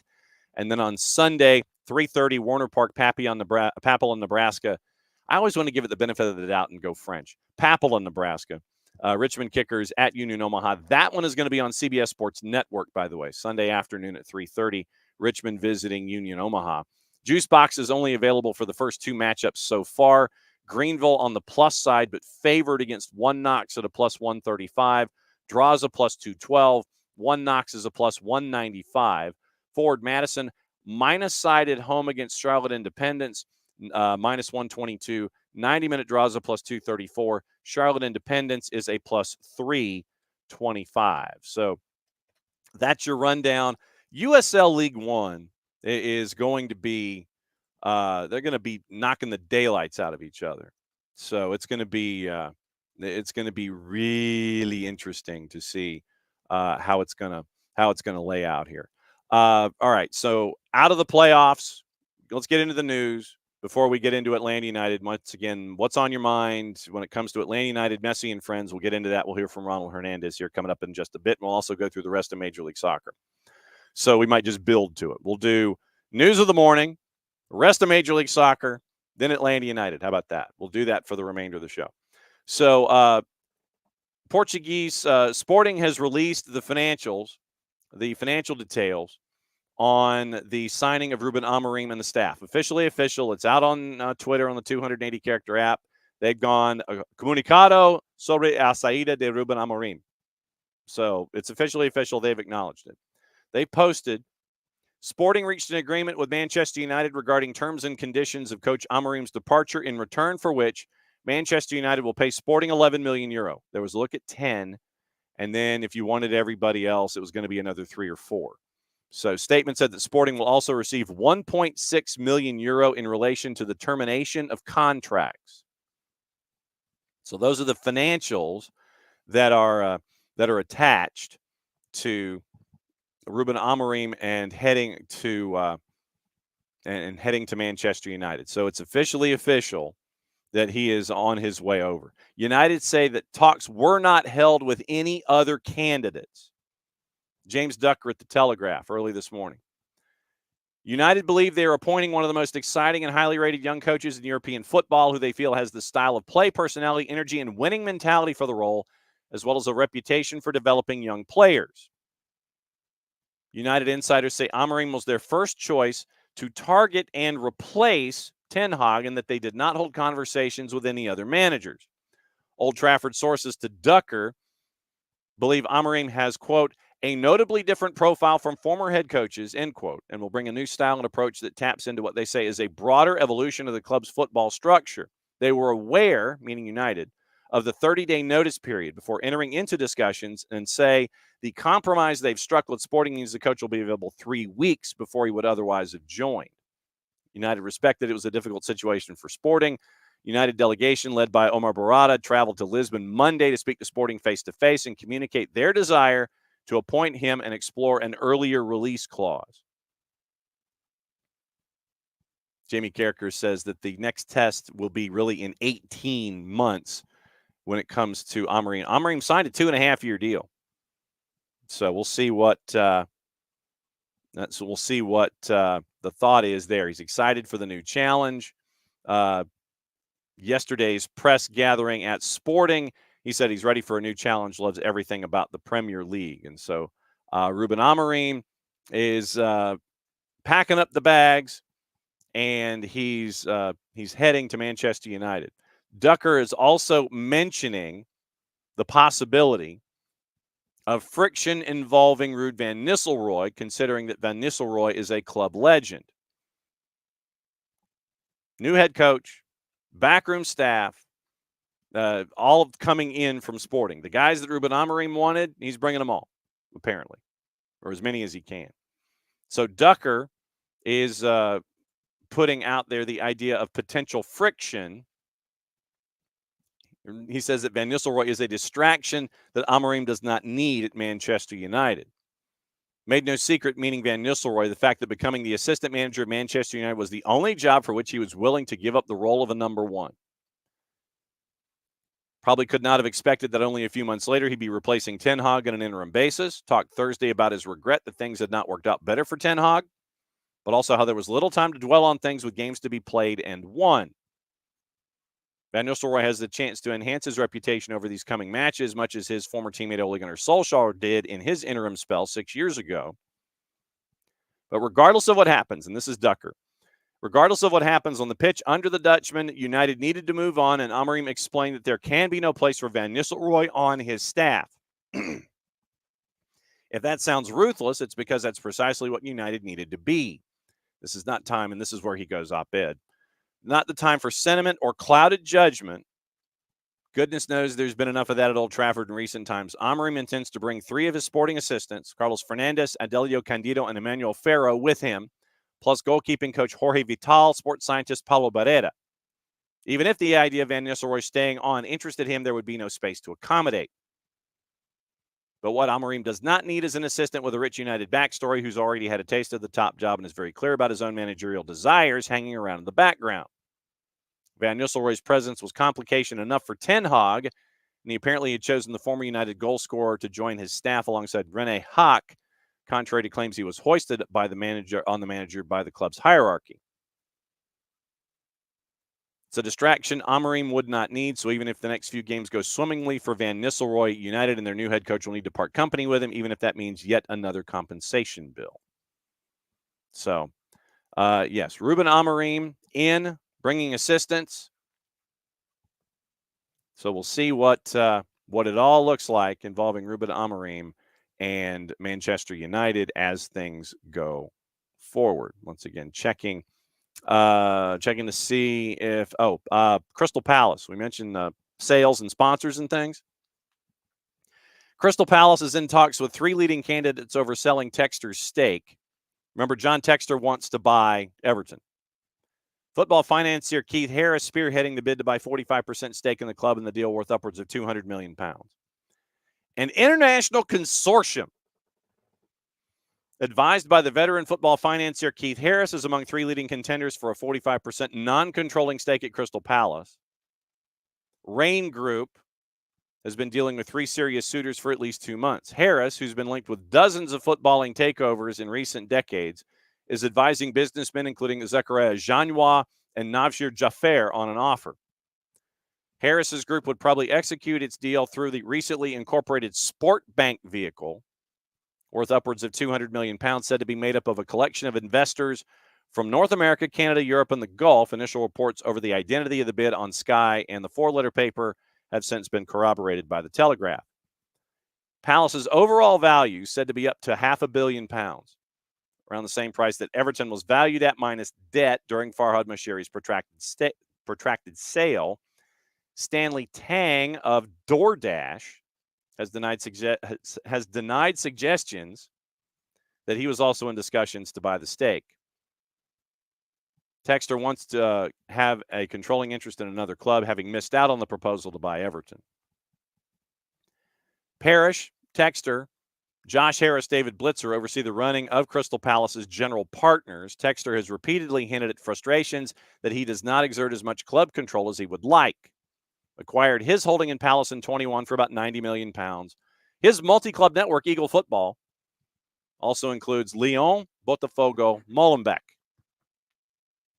Once again, keep Textor in mind when it comes to the likes of our friend Thiago Almada. So you got to keep an eye out on that. We'll get into juice boxes for the weekend as well. Let's see if there's anything else going on in any of the other papers, any of the other things, any of the other stuff. Abby, see you at halftime meetup. See your halftime meetup crew. And we'll see what's up there. So in the Times, we'll see if there's anything that is football-y available as we go through all of the return of the FA Cup proper. We mentioned the two fans, 2.5-year deal for Ruben Amorim. Liverpool's handed out 75 lifetime bans and a crackdown on ticket touts. Okay, so let me get this straight. I'm just reading the headline. So 75 lifetime bans on ticket touting, but when fans say things they're not supposed to and act in manners that they're not supposed to, folks sit there and go, oh, I don't know. By comparison. Just saying. Yeah. So we'll keep an eye on that. Okay. It's like I'm touring the papers quickly just before we get into gossip, rumor, and innuendo, and then get into the rest of Major League Soccer. Let's see. Okay. Women's football. Jamaica FA falsely claims the women's team's coach was cleared of alleged sexual misconduct. Matthew Hall at The Guardian. Hubert Busby's returned to his former post with his employer saying he was cleared of allegations against him. That does not appear to be the case. So keep an eye on this from a CONCACAF perspective. The Jamaican Football Federation has reinstated the coach of its women's national team, falsely claiming he's been cleared of allegations of serious misconduct by FIFA's ethics committee. Hubert Busby Jr. returned to lead Jamaica's women's national team in May this year, 2.5 years after being suspended by the Fed after a former player allegedly made sexual advances toward her while he was coach of the Vancouver Whitecaps women's team in 2010 and 2011. Announcing Busby's return in May this year, the JFF said in a media release, after careful consideration and due process, our technical committee has recommended the immediate reappointment of Hubert Busby as head coach of the senior women's national team. He was removed from the position when the JFF requested FIFA to investigate unsavory media reports originating in Europe. FIFA subsequently cleared Mr. Busby, end quote. Busby told media in Jamaica, quote, it's important now to turn that page and sit in front of you knowing that the vindication is there. He added this experience was part of God's plan, in quotation marks. FIFA, however, has confirmed to The Guardian its ethics committee closed a preliminary investigation into allegations against Busby without reaching any judgment, and that it may reopen an investigation if it receives more information about the original claims. Guardian also understands witnesses to the alleged misconduct, including former Vancouver Whitecaps player Mallory Enoch, who made the initial claims against Busby, were never interviewed by FIFA's ethics committee.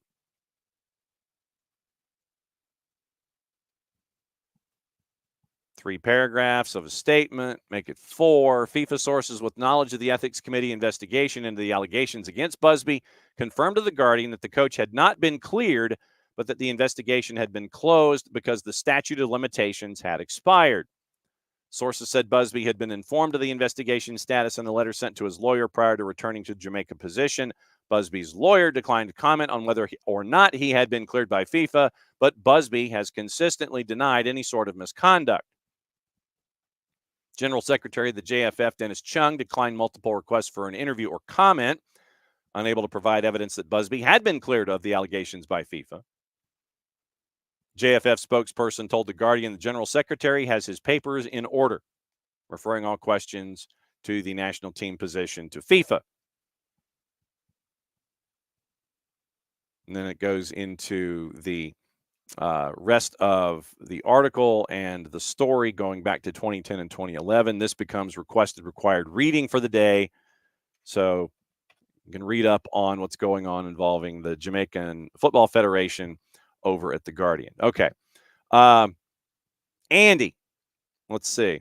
Morning. So Andy's breakdown in USL Championship before we get into Major League Soccer.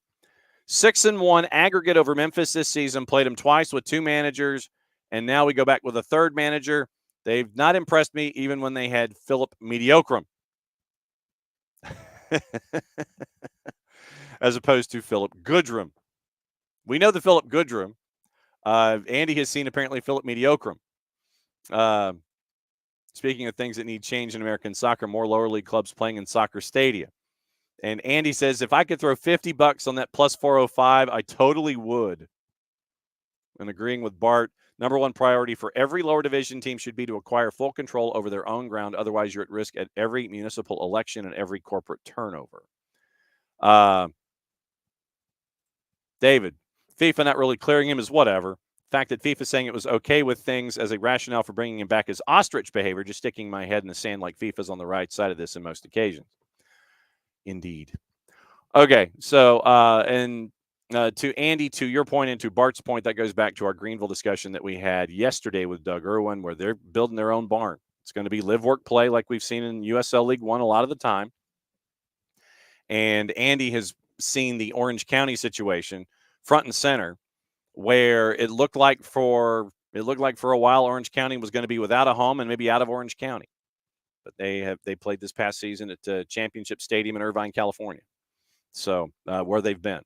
So keep an eye on lower divisions and the ideas of these franchises as they continue to grow in status, stature, and value to do what we're seeing in Greenville and in a lot of other places. So very, very cool yesterday. Once again, if you missed that interview with Doug Irwin, Vice Chair and CBO at Greenville Triumph, catch it on the network.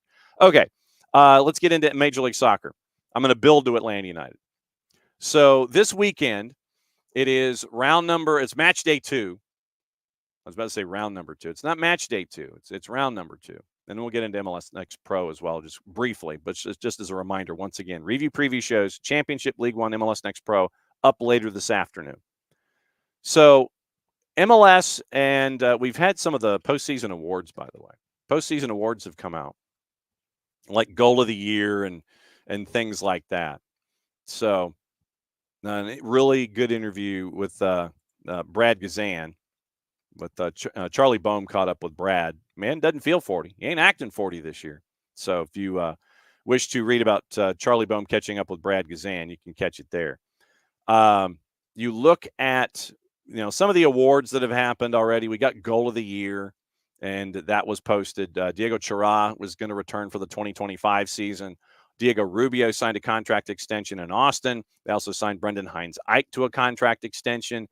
Philadelphia signed Quinn Sullivan to a contract extension. Austin also signed Jader Obrian and Owen Wolf to contract extensions. So you can hang on to all of that. So news as we saw it, Coco Carrasquilla, and we have some disco stuff that we've got to get into. Coco Carrasquilla was fined by the disciplinary committee an undisclosed amount for failing to leave the field in a timely manner in the 66th minute. Well, considering it took 5 minutes for them to figure out what was going on, maybe should have cut him a little slack. But, the kick out was what, in looking at it when Nico was with us yesterday, there was a kick out from Carrasquilla to Rusnak that I'm guessing was the reason was there. But why did it take 5 minutes to look at violent conduct? Once again, why did it take 5 minutes to discover violent conduct? Unless it was more than one individual, and that should have been disclosed. So Carrasquilla got fined. Disciplinary committee found Houston and Seattle in violation of the mass confrontation policy in the 61st minute of the match when the to-do happened. So when the to-do happened, each team gets fined for mass confrontation. When the to-do is over, then you come back and you fine Coco Carrasquilla an undisclosed amount for failing to leave the field in a timely manner. Let's see. Both clubs violated the policy for the first time this season. An official warning has been issued. Capital O, capital W. Shows you how important it is for Major League Soccer and for pro. Official warning. Capital O, capital W. Issued to both clubs, both head coaches, due to their roles in mass confrontation. Sounders midfielders Rusnak, Georgie Munungu, Paul Rothrock issued undisclosed fines for inciting and or escalating a mass confrontation. Disciplinary committee has fined Tavon Gray an undisclosed amount for failing to leave the field in a timely manner in the 90th minute of the match against FC Cincinnati. And the appeal was denied from NYCFC for rescinding the red.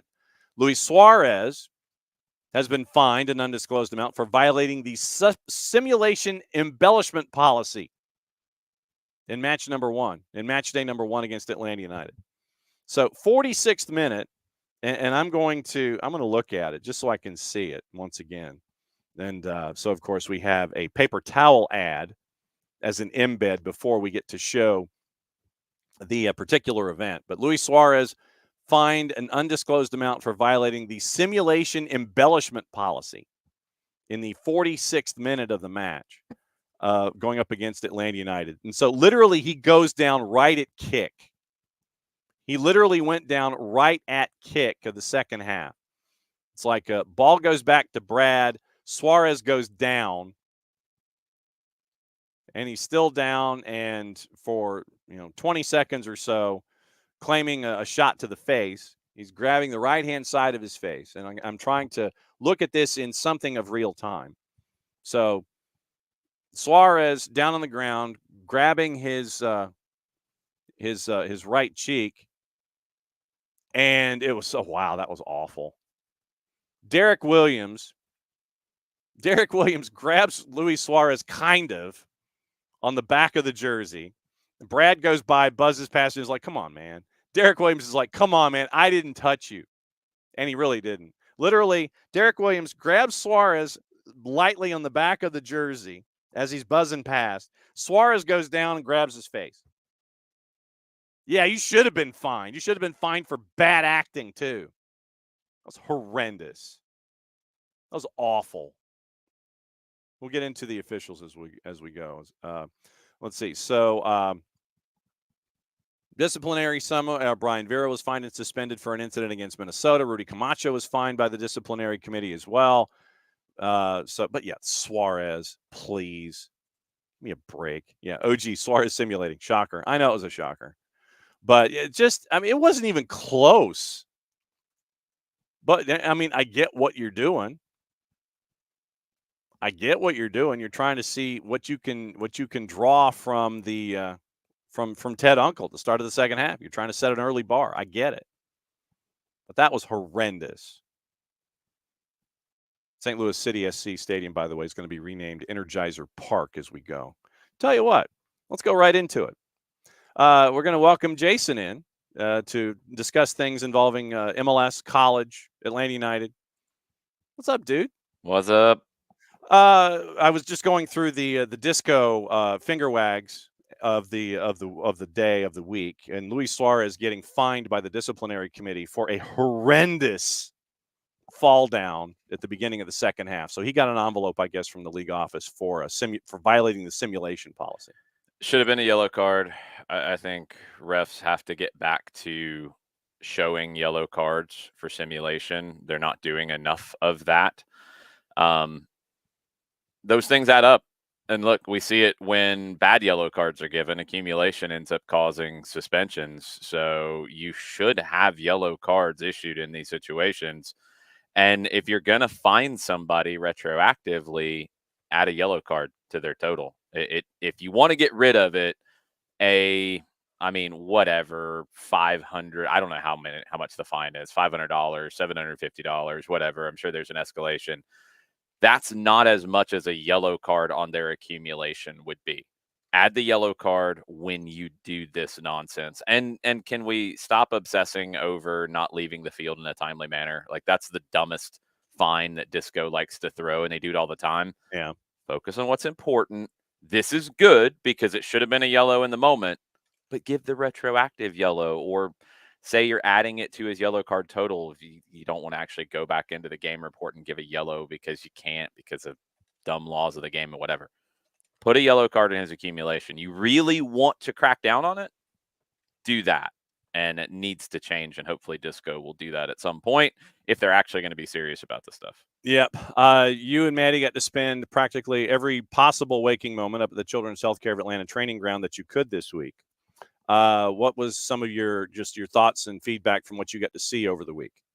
Team was actually rested, which was nice.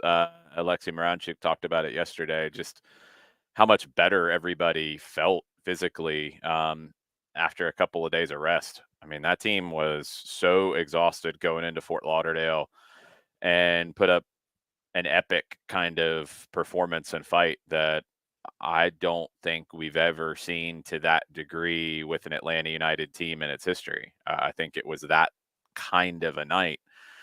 But now, it's a different battle. You're rested, but your season's on the line again, and the team's been like this for a while, so they know that feeling. But you're back at home. You're facing one of the best teams in league history. You know that they're going to threaten your goal regularly. That's just how good this team is attacking wise. But I thought they worked on some things specifically to try to take away a few of Miami's strengths, especially those shots and those run-ons and cutbacks from around the top of the 18. That was a big focus this week. Also, I think they focused on trying to win their 1v1s, 2v2s, 3v2s, those sorts of elements. And I think especially out wide, that's where if I look at Miami and feel like your best risk reward area to attack them, it's out wide, because if you turn the ball over, okay, you can deal with that. You can recover. You can protect your goal. If you turn the ball over centrally, you can get hurt. But also, you can get in around these fullbacks. Weigant likes to get forward from the right side. Jordi Alba has made a living on getting forward from the left side. You want to get in behind them and make them think twice about getting forward. Atlanta's got to do that, whether it is Saba Lobjanidze, whether it is Ronald Hernandez, whether it is Pedro Amador, whoever could be on the left side. You have to figure that part out, because if you do that, I think Miami's kind of house of cards defending starts to crumble a little bit. This isn't a good defensive team. They're not a strong defensive team. They win the majority of their games by multiple goals because they just break you with their attack. They're not going to typically hold on and get results. They're just not strong enough to do that. So you've got to really lean into that if you're Atlanta United. And I think, that along with taking away Miami's most dangerous area around the top of the 18, that was a lot of the focus this week, beyond just resting at the beginning of it and getting your legs back underneath you.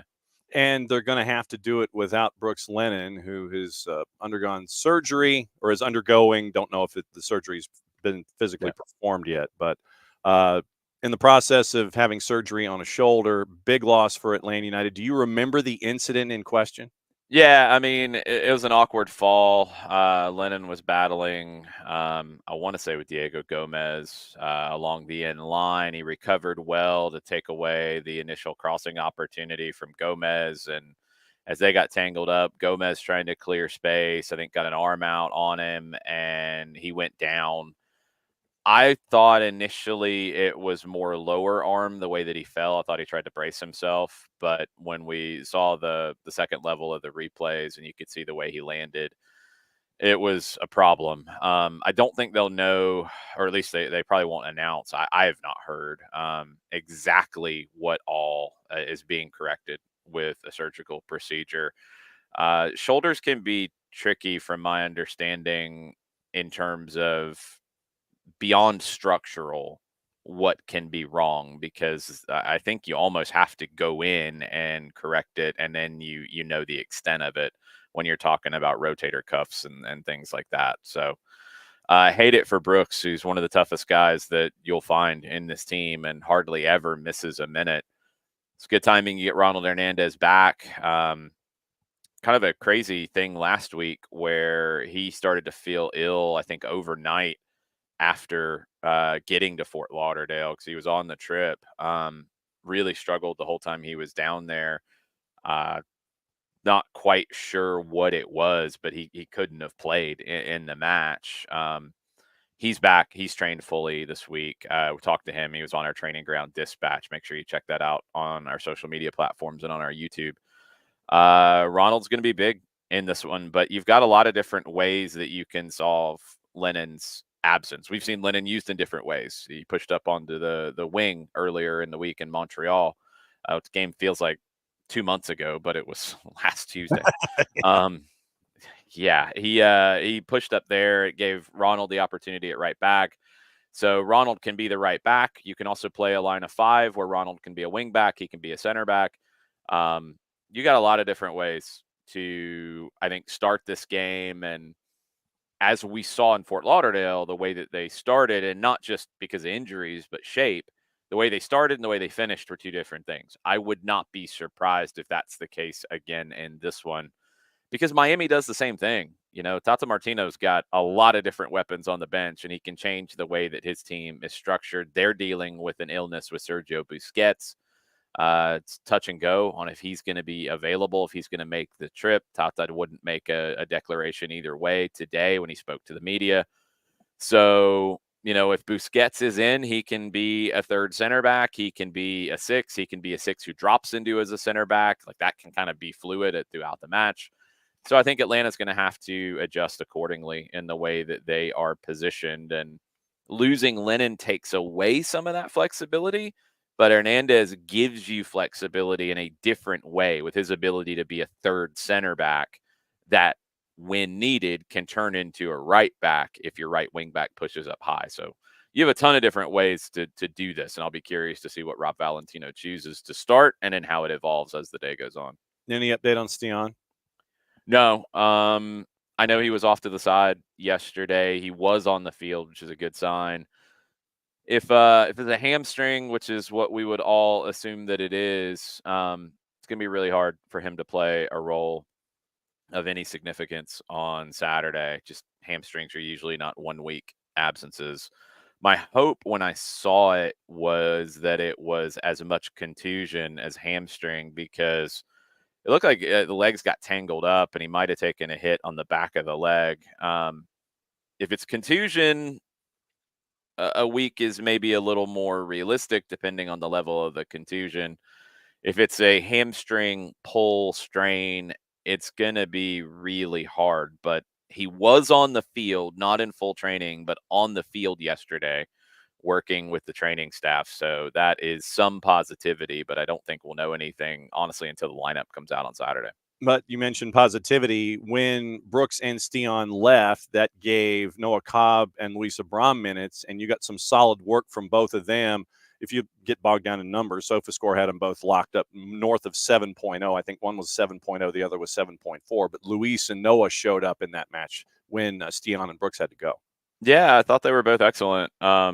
Noah gives you pace, which is not as high of a priority against Miami. This isn't the fastest team, but that pace can also help Noah make up the gap in experience. You know, when you're dealing with somebody like Luis Suarez, with Lionel Messi, it's not about them beating you with pure speed. It's their canny ability to find little pockets of space, and that's something that, you know, when you're 37 and you've played everywhere in the world, you're going to have a different level of that soccer IQ than Noah Cobb will at 19. You know, it's just, that's not right, wrong. That's just real facts.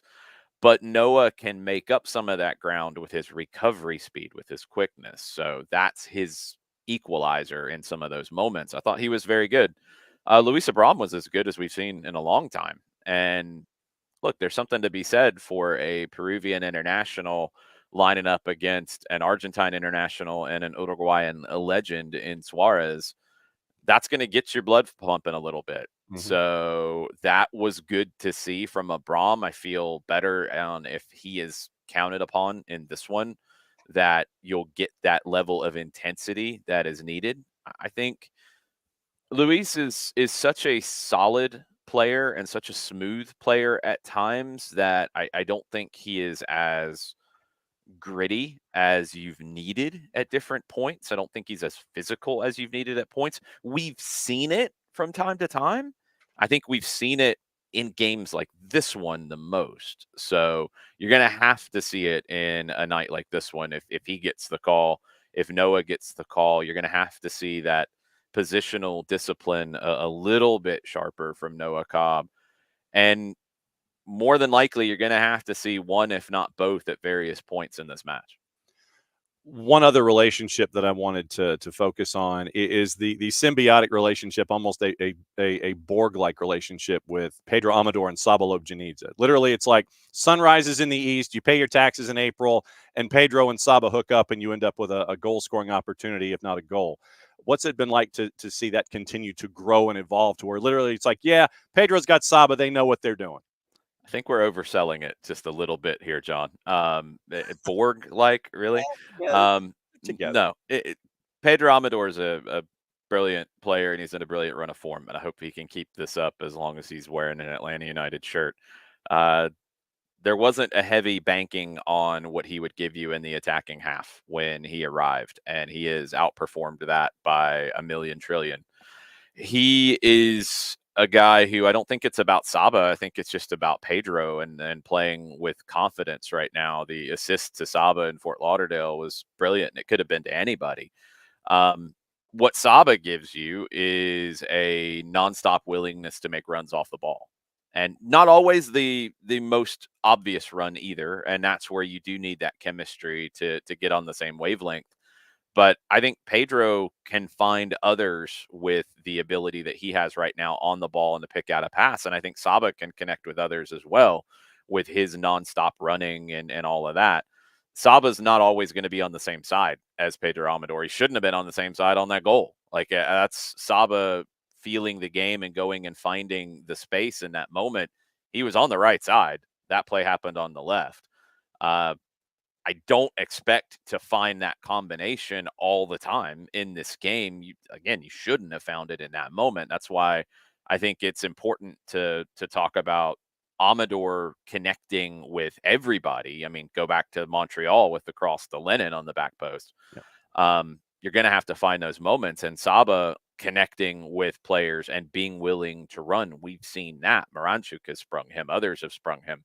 You've got to have both sides of that. Whenever they cross paths and connect, it's good, but you've got to have both of them finding connections with others as well, because where they're positioned on the field most likely is going to mean they won't be together all that often. You mentioned Busquets. One more point before we get into the rest of MLS, and I want to get into some college too, since you're heavy into that. And if Busquets is not available, how would you anticipate the 11 changing and then possibly the dynamic changing with how Inter Miami may attack things if Sergio Busquets is not available? I mean, they're a little more orthodox if you don't have Busquets. I mean, if you go back and you look at the game one, Busquets was like alternating between being a 6 and a right-sided center back. And I took it a little bit. Two things. I mean, one is when he drops into the back line to make a line of 3 to build up play, you're getting one of the best passers the game's ever seen. So, you want to use that. But I think dropping him to the right specifically was to try to hide him in some ways defensively, because look, he's never been an outstanding defender. I think as he's lost pace over time, that's gotten even worse, and it's become a liability at times. I think you can take advantage of that. So it was really crafty, I thought, from Tata Martino to slide him over to the right, where he's going to get support from the center back inside of him and the right back if the ball turns over and you're in a defensive situation. So if you don't have him, you're not going to ask Yannick Bright to do those sorts of things. You're not going to ask any other possible replacement to do those sorts of things. You're not going to have David Ruiz, who I think is another loss for Miami. He's not going to return to training until during the international break. That makes it a little more predictable, which is a good thing for the Atlanta United side if Busquets is not in the team to start. I think when he's in the team, you have to wonder, are they using him as a center back? Are they using him as a six, or are they using him as both? And he kind of feels it out. That makes it a little bit harder to prep, a little bit harder to plan how you want to press, a little bit harder on where you want to try to find that space. So if he's not there, Miami becomes a little more predictable. I'll just be really curious overall with Tata Martino to see what he does, because, you've got, if you play Jordi Alba, you kind of know what you're going to get. Busquets, you don't always know what you're going to get in terms of positioning. Messi, you can play him a million different places and you know where he's going to end up typically, but when he's off on the wing, that changes the way that the team presses. When it's more of a 4-4-2, that changes the way that they press. Suarez, you know where he's going to be, you know how he's going to play. He will float and he'll find space. But if they play different players, let's say they don't start with Busquets, with Messi, with Suarez, and they have those guys available off the bench, they're still really good. They've got plenty of players that can come in and replace them and be very strong. They're going to run more if you don't have those guys on the field. You're going to be more mobile. You're going to be able to press more. And that's where it gets tricky, because obviously you have to plan. If you're playing Miami, you have to plan, okay, how do we prevent Messi from getting into those pockets of space, between the edges of the 6-yard box all the way out to 30 yards away from goal? How do you prevent him from getting in that box and finding combinations? How do you keep up with Suarez? And I thought Bartosz Slisz had a brilliant answer to Madison Cruz's question this week about countering, and he took it from a defensive perspective. Like, yeah, we want to get forward, we can counter, but Suarez, he's behind you. I think the way he said it, he always is on time getting back on side. And we saw that with Joseph Martinez back in the day here in Atlanta. He starts in an offside position and he times it to where the line drops to bring him back on side. He's behind you. So that gets in your head. If it's someone else, okay, they're probably not going to do those things. If it's not Messi starting, they're probably not going to be cutting inside to combine as much. They're more predictable, but dangerous in a very different way.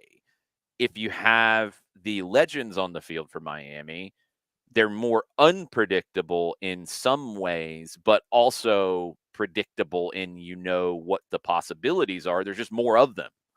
So you don't really know. You have to prepare for the legends, but if they don't start, then you've got to flip your script a little bit, because the biggest thing is, if you're playing against their best 11 with the legends on the field, that at some point really early in the half, those guys are going to drop off on their press. Messi's not going to chase you everywhere. He didn't do that when he was younger. He's not going to start doing that now. You don't want him to. You don't want him to burn his energy doing that. Suarez, you don't need him to burn his energy chasing and pressing. Will they do it for 5 minutes? Yeah. And we saw that, I think, in Fort Lauderdale in game 1. They can do that for a very limited period of time, but they're going to drop off. So you're going to be able to build up the play. You're going to have space to pick out passes. If it's not those guys and it's all the young guys who are excited to be on the field in the moment, they could press you for 30 minutes in your buildup. And then you have to adjust and you have to play longer and you have to find other ways to get around it. You might not know how that looks until an hour before kick when the lineup card is turned in. And that's the challenge that Miami presents. It's almost like two very different kinds of teams. That's what Tata Martino is blessed with that roster, and that's what Atlanta United has to prepare for. So that's a big component of this game, and that's why I think you're going to see starting lineups, you're going to see adjustments in game, and then you're going to see finishing lineups, and you might have different shapes and different tactics in all three of those phases of this match. Yeah, really looking forward to to see what the lineups are in the chess match that rolls out. And match day 2, got to have it, full house, and 70,000 fighting Billie Eilish traffic and all the other traffic. But it's another key moment for the 17s to step in as well and be there from absolute zero. I think you are looking at right around 70,000 for this game. You always wonder where that number is going to settle in, but it sounds like tickets have been very popular since they opened up the upper level. And it sounds like if you don't have one yet, you need to get it now. And you also need to get in there early. And, look, this is real talk when you have been in the building for the last few months.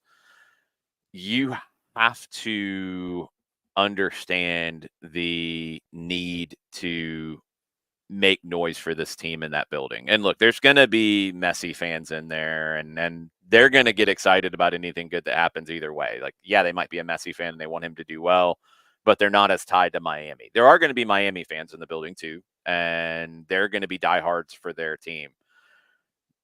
But Atlanta United fans, one, have to sway the neutral fans to get involved when you're making noise, and that's going to be cool to see. And we saw that last time these teams played. But this is a team outside of your Gazans and McCarty's and some other veterans that a lot of guys haven't been in these kinds of moments before. And when it's a big crowd and it gets quiet, it can be unnerving and it can negatively affect the team. I think it's something that the team has to get better at dealing with, of course. I think it's a different kind of pressure, and it was something that I ask a lot of people about this week.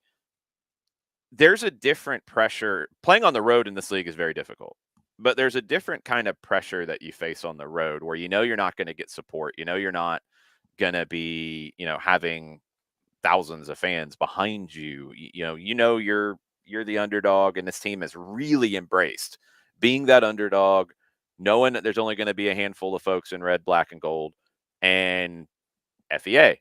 Like that's been the mentality.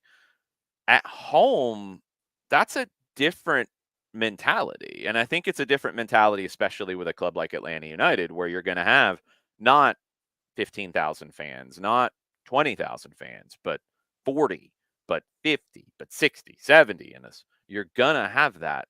That raises the expectation. That raises, I think, the pressure on meeting that expectation.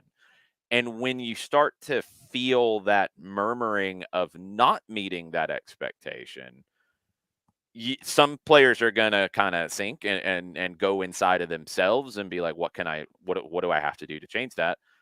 Others, it's going to spur them on. Some, it's going to be a negative reaction. It's all over the place. And these are real things. Like, you can think that I'm just making stuff up and talking nonsense, but go look at how good this team has been on the road as of late, where they've been able to just simply embrace being an underdog and fighting against everybody.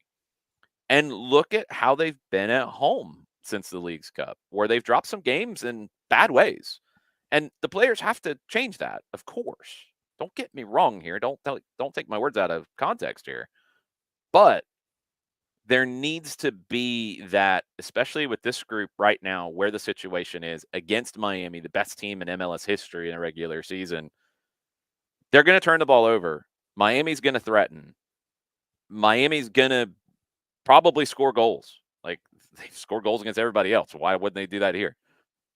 But they're also going to give up goals. They're also going to give up chances. They're also going to give you opportunities to get back in this game. And the moments of urgency from the crowd will help this team on the field. It will have a positive impact. And hopefully there's not a discouragement if Miami has a shot or forces or puts one off the post, or Messi does something brilliant, because look, they're gonna. That's gonna happen. It's those things where the players can feel that constant support. And I've mentioned it before, and this has been from a positive perspective in games where you've got a lead at home and the crowd is roaring. The players have run more in those moments and sprinted more in those moments than other moments. And that feels counterintuitive, but why? Because they feel that roar of the crowd. And at times where maybe they do need to say, hey, we got a couple goal lead here. I can save this sprint for another time. They do it because they feel that.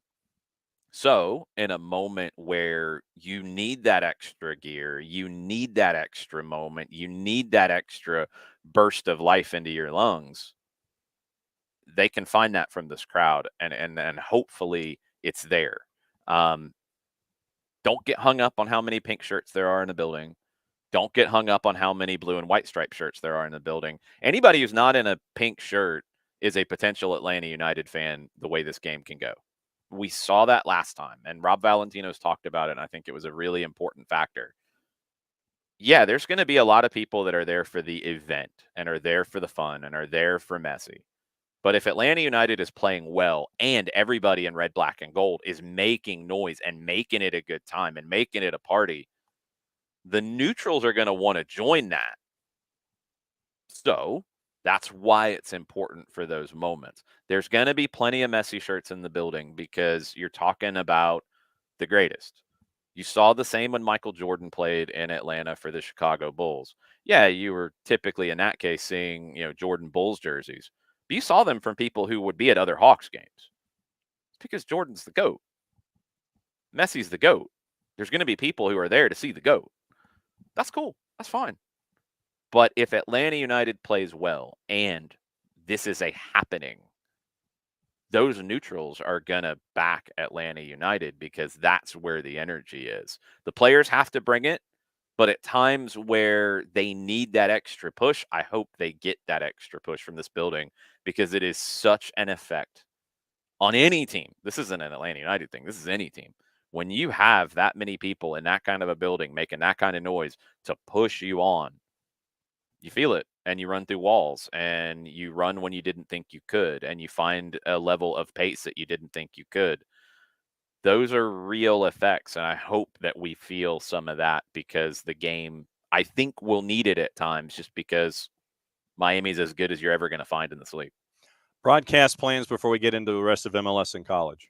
6 o'clock for pregame, 7:10 for kickoff, 92.9 The Game, the Odyssey app. If you're not in the building and you're watching on Apple TV, you can choose the home team radio option and listen to Mike Conti and I lose our minds while we're calling this game because I said it last week that it was an inspiring kind of performance and effort from the team.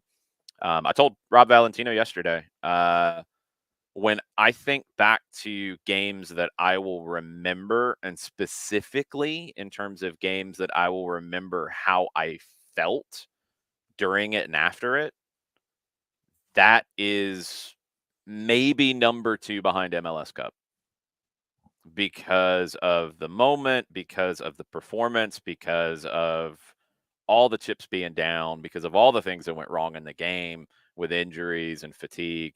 Because of all of that, it was because of Brad Kazan's brilliance. It was all of that combined, and I will remember how that game felt for the rest of my life. And I hope they can find a way to give you the majority of that kind of a performance again. I don't know if you can match that, but the majority of that kind of a performance again and force a game 3. Sorry, I fibbed. One more question. Yeah. Who's the man in the middle for this one? I don't even remember off the top of my head. Who is it? I'm waiting for Pro's website to load. So No, it's out. Mike tweeted it. He's always on top of that, and I retweeted it, but I do not remember who it was because Rubiel Vasquez. Yeah, that's fine. Rubiel's one of the best in the league. So hopefully it's not a factor, I don't really think of anything major from game 1 that the referee was involved in. We talk about it all the time. I think, we've been lucky with the playoff games that we've had looking back at the referee incidents so far this season. And, we didn't have the ones that some other games have had. So typically it gets better as you get deeper into the postseason. And Rubiel, in my opinion, is one of the best. So we should be in good hands. Okay, Chris Penso's your VAR. TJ Zablocki is your AVAR. You look at match day 2s coming up for the rest of Major League Soccer. What sticks in your mind with everything else happening this weekend? Columbus. I mean, nobody saw them losing game 1. Would have never guessed that Red Bulls, who haven't been very good in Columbus historically, who haven't been very good lately, period, going into Columbus and getting that win. I would have never seen that one coming. So That's a fascinating game on Sunday. It's a 4:30 kick at Red Bull Arena. Seattle Houston, I think, will be a really good fight. Game 1 was as well. Seattle got through in penalties. Vancouver should give you a better performance. It was 2-1 against LAFC, but it wasn't that close. The Whitecaps goal was super late. So Colorado will be better, but I think the Galaxy are the best team in the West. I've said that for a while. Even though they're the 2 seed, I think they're the better team. RSL Minnesota will go down to the wire because they're just really evenly matched teams. I think Cincinnati, they might not get through this game. It might be a game 3, but I think they'll get through NYC. We'll be watching Charlotte tonight. They were too negative's not the right word. Too conservative in game 1 in Orlando against a team that, we talked about it before decision day. I feel like Orlando's not a great defensive team either. That center back pairing of Janssen and Schlegel, they've been around a long time. They're not that quick. You can get in behind them. And I don't think Charlotte really tried to exploit that enough. And I'm still baffled as to why we're not seeing more of Patrick Agyemang. He's the perfect kind of forward to get in behind those 2 center backs. And I just don't get it. I think at home, like Dax McCarty talked about this week, and again, it gets back to the idea of playing away and playing home. There is an expectation of carrying the play more at home for almost every team. I think for certain teams, even more, sometimes unrealistically more so. But at home, yeah, you should have the ball more. You should want the ball more. You should want to attack more. You should not be as conservative. Orlando's attack is brilliant, but I think their back line is suspect. So put that under pressure. Don't go in afraid. And I thought they went in too afraid in game 1, and it ended up costing them. Now they don't have Pep Biel. I still am not a giant fan of that red card. I think it was more awkward than malicious. I don't think there was a level of force that was in that moment at all. Can you justify the red? Obviously, yes. And it's what we talk about with referees a lot.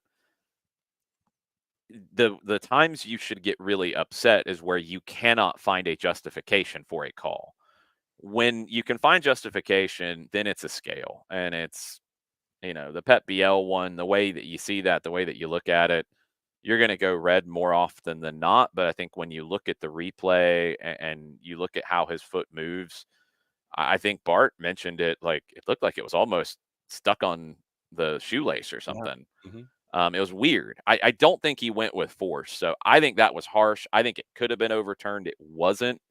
And I get it. You back your referees this time of year, especially. That's fine.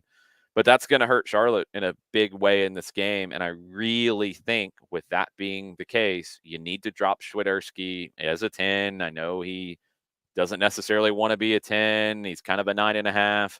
But you've got to play Patrick Agyemang. You've got to get him in behind those 2 center backs. And Charlotte just has to be more attack-minded in this game. College ranks. You and Maddie have spending a boatload of time in the college ranks, traveling to Oglethorpe and GSU and Mercer and all points in between. And there was Fun Belt going on last night. What should folks know about what's going on Division I and beyond? Georgia State's one of the hottest teams in women's college soccer right now. 4 straight wins. Should have been 5. They got robbed against Old Dominion. And just like I just said earlier about justifying calls, they got hit with a call that you could not justify, that was overturned by replay, that you could not justify based off the replays that they had, and got it wrong. And that should have been 5 wins in a row, and they should have been in a different seed in the tournament. But it's funny how things work out. They're going to play Old Dominion in the quarterfinals of the Sun Belt. And team's going to be up for that one. I've really been happy for the players and for that coaching staff, because they have had so many injuries this season, lost players for the season that would have helped them in a big way this year. Bree Barley missed a lot of time, and she's been hugely impactful as of late. Aaliyah Fadul has scored in 3 straight games. The Canadian youth national teams need to be calling Aaliyah Fadul in. She is one of the most dynamic attackers I've seen in Division I this season. She did it last year as well as a freshman. She's only a sophomore. Outstanding player, getting to goal, but also creating for others. Just an unbelievable player. That's going to be a fun game on Monday down in Foley in the Sun Belt. It's the nightcap to the 4 games in the quarterfinals. Top 8 seeds got in. Georgia State played their way in with a great run at the end of the season. Mercer is another team on the women's side. Larkin Thomason was named SoCon Player of the Season. She had an unbelievable year as well. Different kind of forward than Fadul, but Thomason added a lot to her game in her sophomore year. Just a very difficult player to defend. She's fast, she's powerful, but her movement off the ball, her ability to combine with others has dramatically improved. And that Mercer team is very well rounded. I think in the SoCon, you've got 2 teams that are a step above the rest of the group in Western Carolina and in Samford.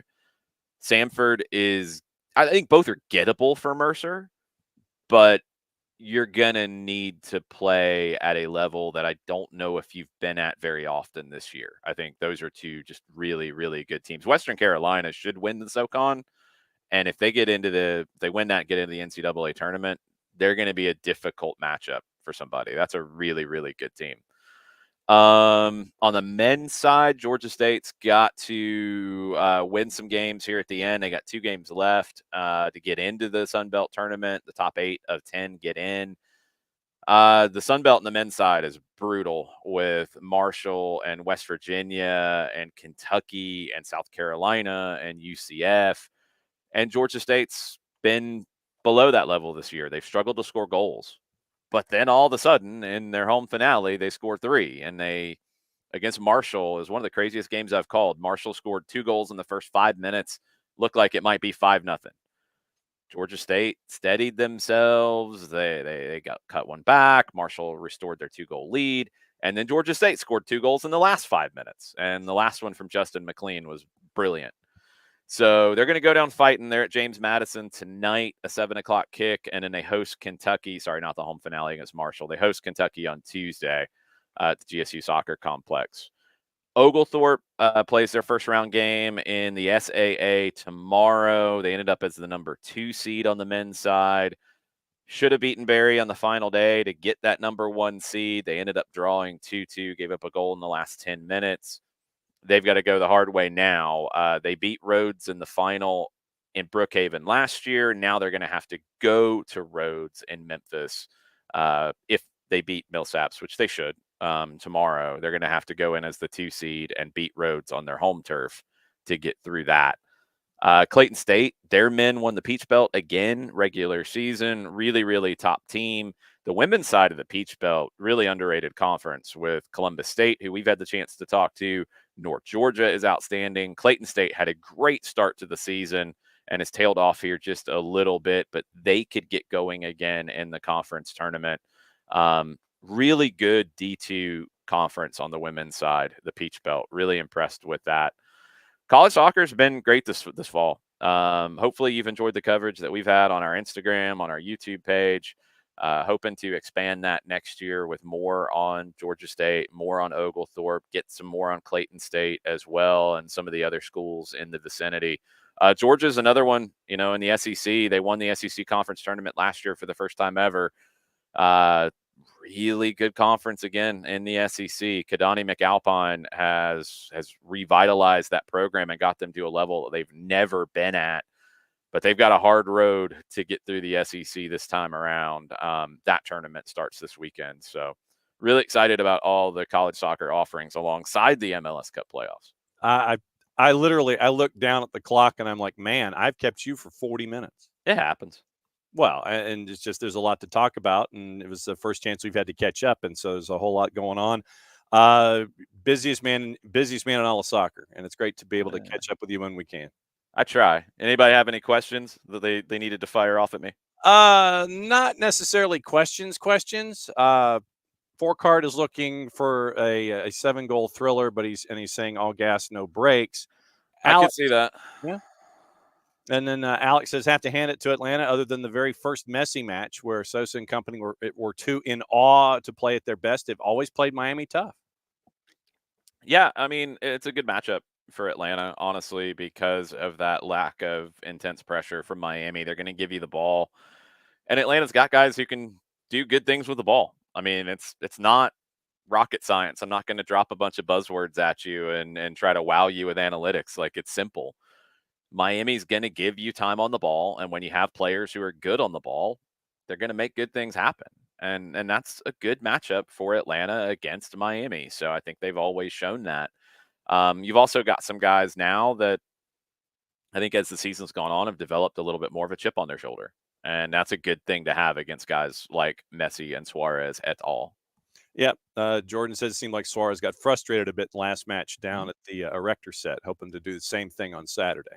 Well, Suarez stays frustrated. Some of it is a play. Some of it is an act. Histrionics. Yeah, I mean, look, it's all part of it, right? And if you can con referees to believe you when you're flying off the handle about, oh, it should have been this, it should have been that. Like, sometimes you get calls, and it is part of the game. Sometimes you also get into the head of the defender that you're dealing with, and Suarez will try every trick in the book. That's what's made him as good as he is.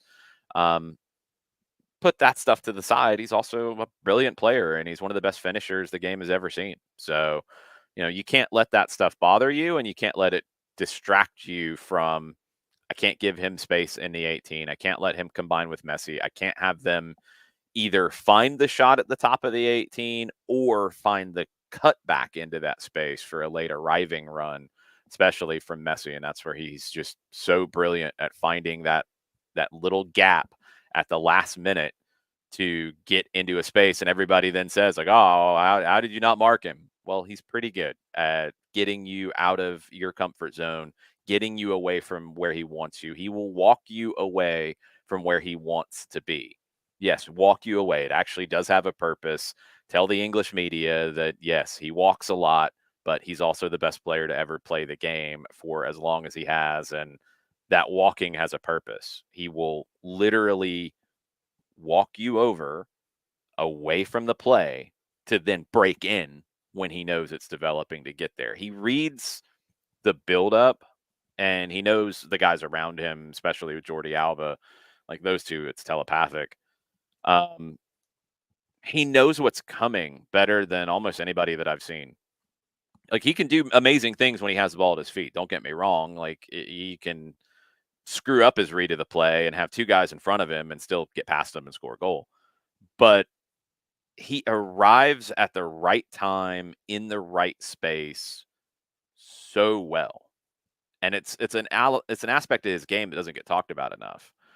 I thought Atlanta this week, and what I saw at training, the whole Tuesday session was open, and we saw the beginnings of things on Thursday.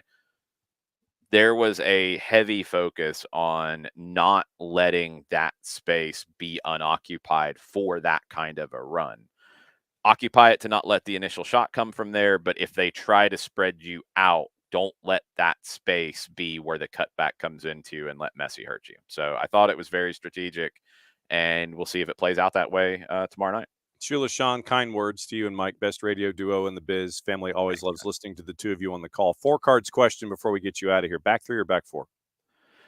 I do think you're going to see both.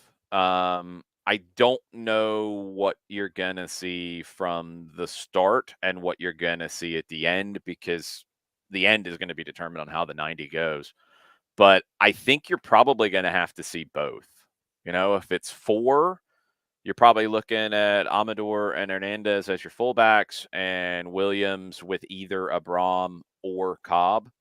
If it's 5, you have a lot of different ways to do that. Hernandez can be a center back. He can be a wing back. You can play him as a wing back, and you can play Abram and Cobb on either side of Williams. You can play him as a center back and play him with Cobb or Abram. Amador would be on the left in any configuration. If you play Hernandez inside as a center back, we saw it in Fort Lauderdale, Lobjanidze as the wing back. And you know he's going to get forward. You know he's going to be more attacking than defending, but he's got the engine to be able to do it. And, you know, why that's important to me is think back to Frank DeBoer having to solve problems when he had injuries in the second half of 2019, and he played Justin Merrim as a wingback.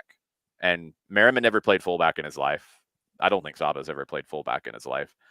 Wingback is different, and especially it's different when you have a Ronald Hernandez as the right-sided center back because he's a fullback.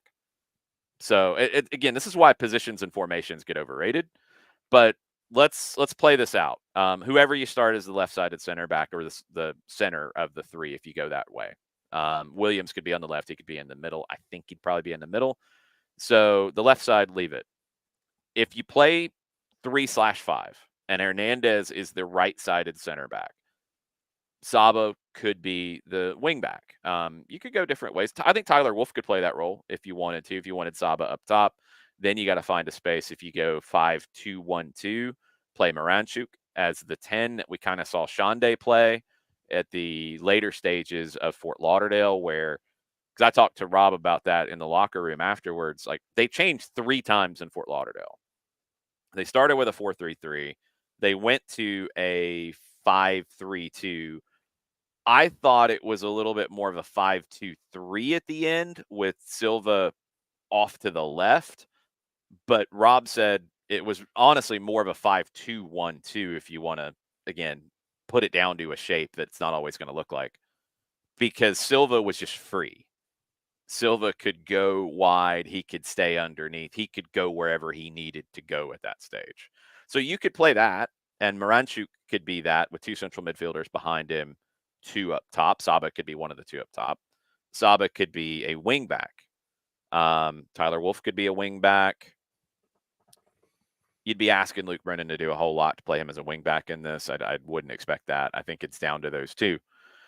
But if you put a non-traditional wing back, and if I remember right, I'd have to go back and look at the lineups that DeBoer rolled out. I think he had Escobar as the right-sided center back in those moments. I know we saw that at times. Again, he can be a fullback. So when you play a non-traditional wing back who's a winger, an attacker in a wing back role, and you know they're going to be higher than you might like than if you had somebody that you trained to be a true line of 5 all the time. If that guy goes high and your right center back is somebody who can be a right back, then it can turn into a 4 when it needs to turn into a 4. So 4 cards question, I think it's going to be both, even without changes. I think it's going to look like both at times if you go that route with Hernandez as a right-sided center back. I think the game is going to take you into both with changes. But if Hernandez is a right-sided center back, it's going to look like both in 5-minute spans, just because that's the way the game can go. And against Miami, I think you want to be flexible in that positioning. You don't want to be rigid. I think the more rigid you are, the more they can find the weak spots and hurt you. If you are more fluid and shape-shifting defensively as well, it's going to be harder to find those soft spots and harder to hurt you. So I think you could do both. I think you probably will do both. From the start, I think your questions are maybe not so much like who you want at right back. That almost might pick itself, or right wing back if you decide to go there. Who do you want to play out of Abram, Cobb, McCarty, maybe Muyumba? I think those are your 4 that you've got to decide who you want to play, because you're going to see Brad. You're going to see Amador. You're going to see Williams. You're going to see Hernandez somewhere. You're going to have to. You're going to see Slish. I would think you're going to see Fortune. That could be a maybe. You're going to see one of your forwards. You're going to see Moranchuk. So that's 8, right? Yeah. You're looking at then, okay, if we put Fortune, Muyumba, McCarty, Abram, and Cobb. You're going to see Saba. I think that was the other one. Right. So maybe 9. I need a whiteboard for this. You're going to have to decide out of those guys which ones you want from the start and which ones you might want to use later. Shonda's not going to be in a position to start, so you're not going to be able to do that, I don't think. It's going to be down to who you trust, who you want to see, who you think gives you what you're looking for, whether that's stability, whether that's leadership, whether that's explosiveness, whatever it is you're looking for. You're going to have to make those decisions to start in those positions, and then it almost falls into place. But I think you need to get the ones that you feel like are your best 11 on the field, and the shape will adjust to that. No doubt. Go get some lunch. We went for 50 minutes. That's fine. It's not like I haven't done it before. No, I know. It's just I had not anticipated keeping you for this long, but I know we go down rabbit holes sometimes. One more question. Did you have trick-or-treaters last night? I did not pay attention if we did or not. Our apartment complex typically doesn't. I was watching Georgia State and Georgia State's women and hoping they could hold on, and they did, and they got the win. Like I said, I'm just really happy for that program. Yeah. I haven't gotten to know all of the players and the staff over this season as we've covered them. It was very cool that Ed Joyce talked about like how they've dealt with the adversity and kind of referenced FEA a little bit, and how they've had to take that approach, and it's shown. And this is a team that is playing at the level that we all thought that they could from the jump, and I just hope they can keep rolling. So I was locked into that. I did not hear any knocks at the door. I wasn't sharing any of my Reese's with them anyway. Yeah, it was going to be my question. It's like the candy that you purchased. Were you hanging on to it? Because like I said, I had Kit Kats. It wasn't for them. Yeah, exactly. All right, partner, I will see you soon. And we got Academy action tomorrow at atlutd.com/live. Yeah, it's a busy day tomorrow. I'll be on the 9:00 call for the U18s with Maddie, and then you'll be with Maddie for the 11:00 call, and then I'll be in Brookhaven for Oglethorpe against Millsaps at 1:00. You can watch at gopetrels.com, and then I'll make my way to the Benz and Atlanta United and Inter Miami in the biggest game of 2024. No doubt about it. Thank you, partner. Adios. All right, we'll see you later. There goes Jason. And 4-card, we're close. I know that the 4th has held up the light board, and we've blown right through it, much like a lot of stoplights with me in a car. But we're gonna be close. I mean, I've got gossip, rumor, and innuendo, and we got to take the tour with the news. So it's probably going to be to the bottom of the hour. So supersized segment with Jason today. It's always great to catch up with Jason. We end up, we'll get there. We get there sometimes, and then if breaking news happens, then who knows what's possible. And that's the thing. We got to save the voice, because, like Jason said, tonight I've got high school football, so I've got that. And we are at Douglas County and Carrollton and Douglas County, plus playoff implications and all that stuff. So I'm out in the air in Douglas County. And so then tomorrow, Jason's got the early with Maddie in the U18s. I've got the U16s with Maddie at 11. Jason goes to Oglethorpe. So I'm springing Jason from the Children's Healthcare of Atlanta training ground so he can go to Oglethorpe. After that match is over at the U16s, that's when I go to Mercedes-Benz. And then all the chaos. So once again, check your travel plans appropriately and lay it all out there. Alex is like 4-card. Need Thomas to get an official 3-hour show call. He is the certifying authority. And so, like I said, 4-card, we might get halfway there. So if you want to get to 2.5 hours and round up, then we can do that. Okay. All right. So we had the refereeing crews. We had the referee crew, Rubio Vasquez, Jose De Silva, and Oscar Mitchell Carvalho are your ARs. Lucas Zapala is your 4th. Chris Penso is your VAR. TJ Zablocki is your AVAR.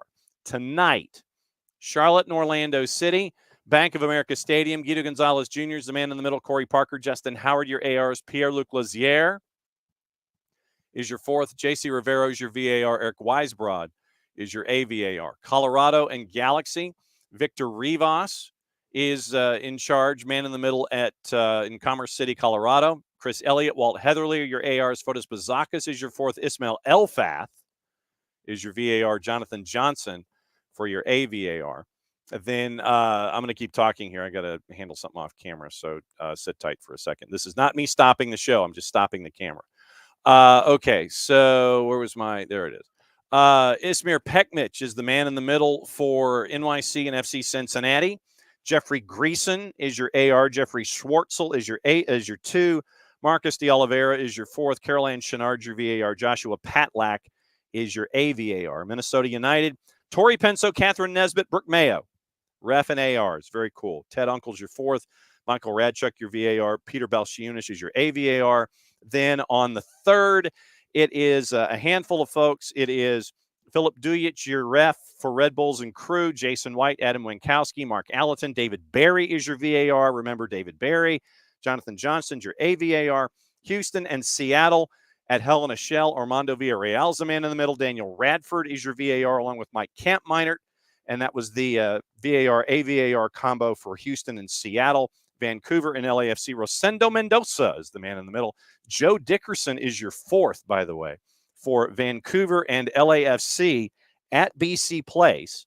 Eunice Marakchi is your VAR. Tom Supple is your AVAR. So keeping an eye on all of the folks that are in the middle that are wandering their way through, and a couple of interesting crew calls, but not entirely, so just keep an eye on all of those crews. But as it is laid out, that is where we stand with all of the officials and the crews and the officiating and all of that stuff. So also, like I said, we mentioned the interview with Kano Smith. That is up and running now since we cleared 11 o'clock. And so Kano Smith's 1v1 with us, getting ready for activity in USL Championship. That is on the table, and you can listen to that. It's a good 15-minute conversation. Once again, thanks to everybody at Rhode Island FC for being part and parcel to make sure that happened, especially during a playoff week. We were able to track Kano Smith down in their first season at Rhode Island FC, and then they make the playoffs as a 4-5. So once again, congratulations to RIFC. They go to the mic. They take on Indy 11. The boys in blue, or is it the boys in blue, men in blue? I think it's the boys in blue. But 4Card, I know it's amazing. 4Card says it's amazing to me that some people only know me from high school football, and then you only me for SDH. Actually, since my twin in Major League Soccer actually scored, I don't know if the league will ever be the same. John Nelson registered a goal. Not me. The H'd John got a goal last time out. So what is the world coming to when you end up with that particular John Nelson scoring a goal? Okay, so let's get into gossip, rumor, and innuendo, and anything else before we get out of here. And what to watch, where to watch it, how to watch it. But no, as we always say here, the fact that all of you have been a part of our family since day one, and the family continues to grow and be what it is, couldn't do it without you. And we've always enjoyed the discourse and the conversation and all of the stuff that happens in this sport every single day that we get to talk about and have and expand as a part of the network. And the work that Jason and Maddie are doing with Atlanta United, with Oglethorpe, with Panther Prowl and Georgia State, checking in on Clayton State, checking in on all of the other campuses that are going on around here, and the college game, lower divisions, everything that's worked its way through to get us to where we are. Could not have done it without you. And it's been very, very humbling to get to this particular point. So there's a thought, and I know that this will surprise you, from Ohogo in Portugal. Victor Gyökeres and Morten Hjulmand are unhappy with Ruben Amorim's decision to leave Sporting for Manchester United after rejecting offers to leave the club themselves in the summer. But, as we talked about yesterday with Nino Torres from Gold TV, Gyökeres is likely to join Amorim if a deal can be agreed. You have to keep an eye on PSR, profit and sustainability. Remember that. Bayern Munich and Germany forward Jamal Musiala says he's happy at Bayern Munich amid links to Manchester City. Liverpool have expressed an interest in Eintracht Frankfurt forward Omar Marmoush. That's from Bild. United could rival Liverpool for Wolves wingback Ryan Ait-Nouri. That's from our friends at GMS. Brentford will demand £60 million for Brian Mbeumo in the January window amid interest from Arsenal. Not a surprise, considering what Ivan Toney was worth. Then Brian Mbeumo, next man up, next price tag up. Steven Gerrard is facing the sack from his role at Al Ettifaq after the Saudi club's poor form was compounded by a shock cup exit this week. 3-letter paper. Take the information at your own peril. And we mentioned the Crystal Palace involvement, possible purchase, and all those kinds of things. Villa are in talks with English forward Morgan Rogers over a new deal. Real Madrid considering a move on Aurelien Tchouameni. That's from Relevo. Real Madrid willing to pay either £84 million for Enzo Fernandez or offer Chelsea Tchouameni as part of a deal to sign the Argentine midfielder. Barcelona monitoring Rafa Leao's situation at AC Milan with a view to making a summer move for the 25-year-old winger.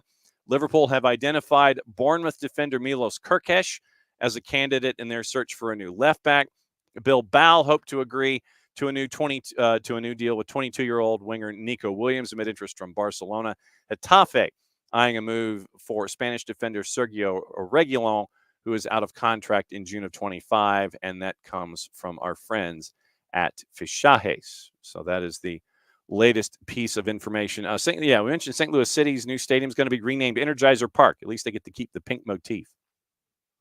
And it will no longer be in all caps unless they put Energizer in all caps. So we'll see what happens there with Major League Soccer. They had announced the goal of the year, and I think it was the goal out of Cincinnati. And I'm trying to find where they posted that information. But I think they might have only done it on social media. So, of course, me trying to figure out where to find the silly thing would be my next thought of trying to figure out, okay, where can I find this information?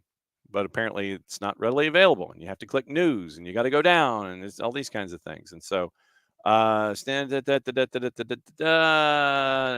All right. So we'll talk about MLS Next Pro coming up in a bit.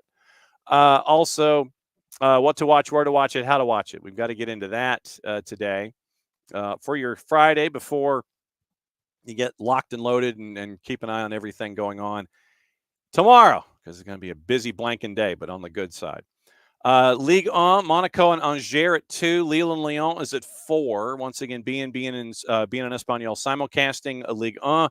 If you don't have any of the BNs, you can get it at Fanatis, fntz.co/soccer down here.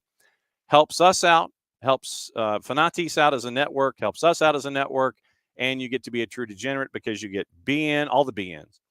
Libertadores, Sudamericana, options to do the pay-per-views there as well. You get CDO, Nuestra Tele, For the Fans, TSA, Gold TV, Liga 1 Max, Liga 1 Max Pro, all that stuff all in one place. CBS Sports Network on the championship today. Luton Town, West Brom is at 4. Deportes has Alaves and Mallorca at 4. Fox Deportes has the league that we neither condone, endorse, nor promote at 2. Gold TV, Sporting and Estrella. Remember the context of Ruben Amorim. You can go catch it at Gold TV at 4:15. Uruguayan Primera, Deportivo Maldonado and Rampla Juniors at 6. Prime Video, the NWSL, Portland and Angel City at 10. Season Pass has the 2 matchups tonight, Charlotte, Orlando City, Colorado, and LAG. We'll get into juice boxes here in a minute. Fox Soccer Plus has your simulcast of the league that we're not talking about. NWSL Plus, Utah and Gotham at 9:30. Paramount Plus has Argentinos Juniors Vélez Sarsfield at 8:15 and the game in the English Championship at 4 with Luton Town and West Brom. Once again, Portland Angel City last weekend of the regular season, including likely retiring Christine Sinclair's last home match with the Thorns. College activity on Friday. A lot of action going on the men's side. It is starting at 1 o'clock, so it is America East. It is, what's the one in the Midwest that's got Green Bay and Summit? Summit, Division II, Northern Kentucky, and Purdue Fort Wayne, the Mastodons of Purdue Fort Wayne. Detroit Mercy, Robert Morris, that's America East. IU Indianapolis and Milwaukee, that's Summit. Loyola Maryland and Army, America East. ACC Extra, Clemson, Virginia Tech is at 6. You've got Ivy League, you've got America East, you've got Metro Atlantic Athletic, you've got a big night in the ACC. Most of it's on ACC Extra. Notre Dame, Duke, SMU, Louisville's at 7. Old Dominion, Georgia Southern. Jason mentioned that one. That's on the plus. Mentioned Old Dominion. Georgia Southern, that one's on the plus at 7 o'clock. It is Marshall and Kentucky on a crossover in the SEC. Gardner-Webb and High Point. Keep an eye on our friends from HPU because of, and keep all your love in their thoughts because of Holden Trent and our friends at Gardner-Webb getting to places that they've never been before. NC State, Wake Forest at 7 on Extra. Memphis and FIU in the American, that's on the plus. South Carolina, UCF on the plus. BC, North Carolina, that's the game at 7:30 that's going to be on ACC Network. Bradley, UIC, South Florida, UAB, Temple, and Tulsa. On the women's side, you end up with Southern, you got SoCon activity, you've got Big Ten tournament, you've got ASUN, and you have all of those conference tournaments either on B1G Plus or ESPN Plus. That gets you into activity in the Sun Belt and Conference USA. 8 o'clock, women's side, Louisiana Tech, Middle Tennessee, UTRGV, Texas A&M Corpus Christi. You have Southland as well in the 8 o'clocks with multiple starts, and Flow has Division II and beyond in NAIA with the Trevecca, Nazarene, Bethesda, and Laverne. So that is your Friday with everything going on in the college ranks. We need juice boxes for MLS before we get out of here. And thanks again, once again, to Jason for hanging out a lot longer than I had originally anticipated having him here. But it's always good to see him. Since he's running around and I'm running around, it gives me a chance to see him. Tonight, Charlotte plus 145 at home against the Purple Team. Purple Team's plus 174. Draws a plus 258. Rapids, home dog, a plus 175. LAG's a plus 131. Draws a plus 289. On the weekend, it is NYC home favorite, Citi Field, plus 125 against FC Cincinnati at a plus 191. Draws a plus 271. Inter Miami, Messi and friends, they're gravitating closer to even money. They're down to a minus 105 up against Atlanta United. Plus 309 is your draw. Plus 234 for Atlanta United. Minnesota United RSL minus 106 for the Loons. RSL a plus 261, draws a plus 281. Then Sunday, Red Bulls at home a plus 127 going up against Crew. One went away from blowing up a lot of pools when it comes to MLS championship brackets. Crew's a plus 181, draws a plus 276. Dynamo a plus 127 at Hell in a Shell, plus 233 on the draw. Seattle a plus 213. Vancouver plus 161 as a slight home dog to LAFC at a plus 146. Draw is a plus 269. So that is where we are with all of the juice boxes, all of the news. I think it's all of the news. And remember, set your notifications for everything that's coming out on the network later today, all of the everything, and I mean all of the everything. So it's all there, and it is keeping an eye on everything in the college game, in the pro game, all the divisions, all the playoffs, all the things, and we'll be talking about all of it, I'm quite sure, on Monday. Shoot, I haven't even talked about the Prem, as Nick calls it. So let me get juice boxes for the Prem before we get out of here. I keep saying, yeah, we're done. And then something else pops up into my head. Shows you where we are for a show. All right. So Premier League, gossip, rumor, and innuendo we already talked about. Juice boxes. Tomorrow and Sunday and Monday night football. Nothing is happening tonight. There is no Friday night football. Newcastle and Arsenal is your early game on Saturday morning at 8:30. Arsenal a minus 102. Bournemouth home to Manchester City. Manchester City is a minus 161. Ipswich at home against Leicester, favored at a plus 129. Leicester a plus 214. These are the 11 o'clocks because they have sprung forward. Liverpool favored big at home against Brighton at a minus 250. Brighton is plus 628. Nottingham Forest at City Ground a plus 116, hosting West Ham at a plus 250. Draw is the same. Southampton a plus 171, hosting Everton at St. Mary's. Everton is a road favorite at a plus 165. Late game, 1:30 Saturday afternoon, Wolves and Crystal Palace. Wolves at the Molineux favored at a plus 145. Crystal Palace a plus 200. Your draws a plus 241. Two coaches who might be in career dissipation mode with Gary O'Neill and Oliver Glasner. Two matchups on Sunday. Spurs a minus 106 hosting Villa at a plus 259. Manchester United a plus 159. It's within the margin of error. Manchester United and Chelsea, whoever they want to win, draws a plus 282. Monday Night Football we will revisit on Monday. Fulham at a plus 102 at Craven Cottage hosting Brentford at a plus 256. Your draw is a plus 277. I think that's it. Yeah, very nice, Alex. Yeah, looking for a 3-hour tour. Yeah, I know. Really, we need something breaking newsy to happen for us to be at the halfway point, like 20 minutes away from the third hour. Yeah, tricking me into a 3-hour show. If you keep saying 3-hour show, maybe that's going to happen. But no, today it's been great to catch up with all of you. Thanks to Bart for dropping in. Bart will be back on Monday for Reffing Down Here. Monday also, we're going to be taping Abe to kick off the show because Abe is doing the morning show next week. So we're going to tape Abe early Monday to talk about Atlanta United. So the start will be Abe on tape, batting leadoff on Monday morning. Then we'll get into the rest of the thoughts. Bart will be with us at 10 o'clock to talk Reffing Down Here and anything else on his mind. And we're going to go from there. Man, that's a show. Okay.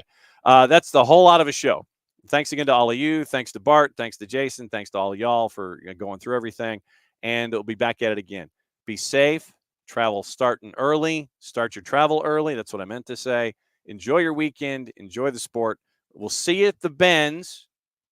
Might see you in the colleges if you want to go see some of those matchups. Maybe see Jason at Oglethorpe. See you at the Benz. See you here Monday. We'll break it all down all over again for yet another go-round of SDH and another week of SDH. So for all of us here at SDH, thanks for dropping by. I'm just John as always. Mucha plati, I'll play it safe. It's the end of the show on a Friday. So, oh, crap. I knew I forgot to do something. Well, I can roll the intro and then we can do the end of it. So, or am I doing the end of it and then doing the exit video? No. Okay. No, I can do it. That's either way. Either way, that's going to work. So we're going to do it. We're going to do well, no, I can't end the stream. So I've got to do it this way. I can't do it that way. All right. So you know how we always end on Fridays. So here's how we're going to end on Friday. And then we're going to roll the close of the show. Promise. Now we're going to do 3 hours. Now we're ending. See you later. The war was on. The keys on the typewriter had sharp points that kept sticking into our fingers. The dictating equipment started asking us questions, and our beepers sent electric shocks just through our body like a cattle prod. Out in the warehouse, the trucks kept banging into the docks, not even thinking about stopping. Oh, our frail bodies were strapped to the chairs, and our chairs were chained to the desks. Our pleas for justice were ignored, and the end seemed near. But we busted our slave drivers' little bitty balls. We've charged out of their brick fortress. The streets are ours. Be gone.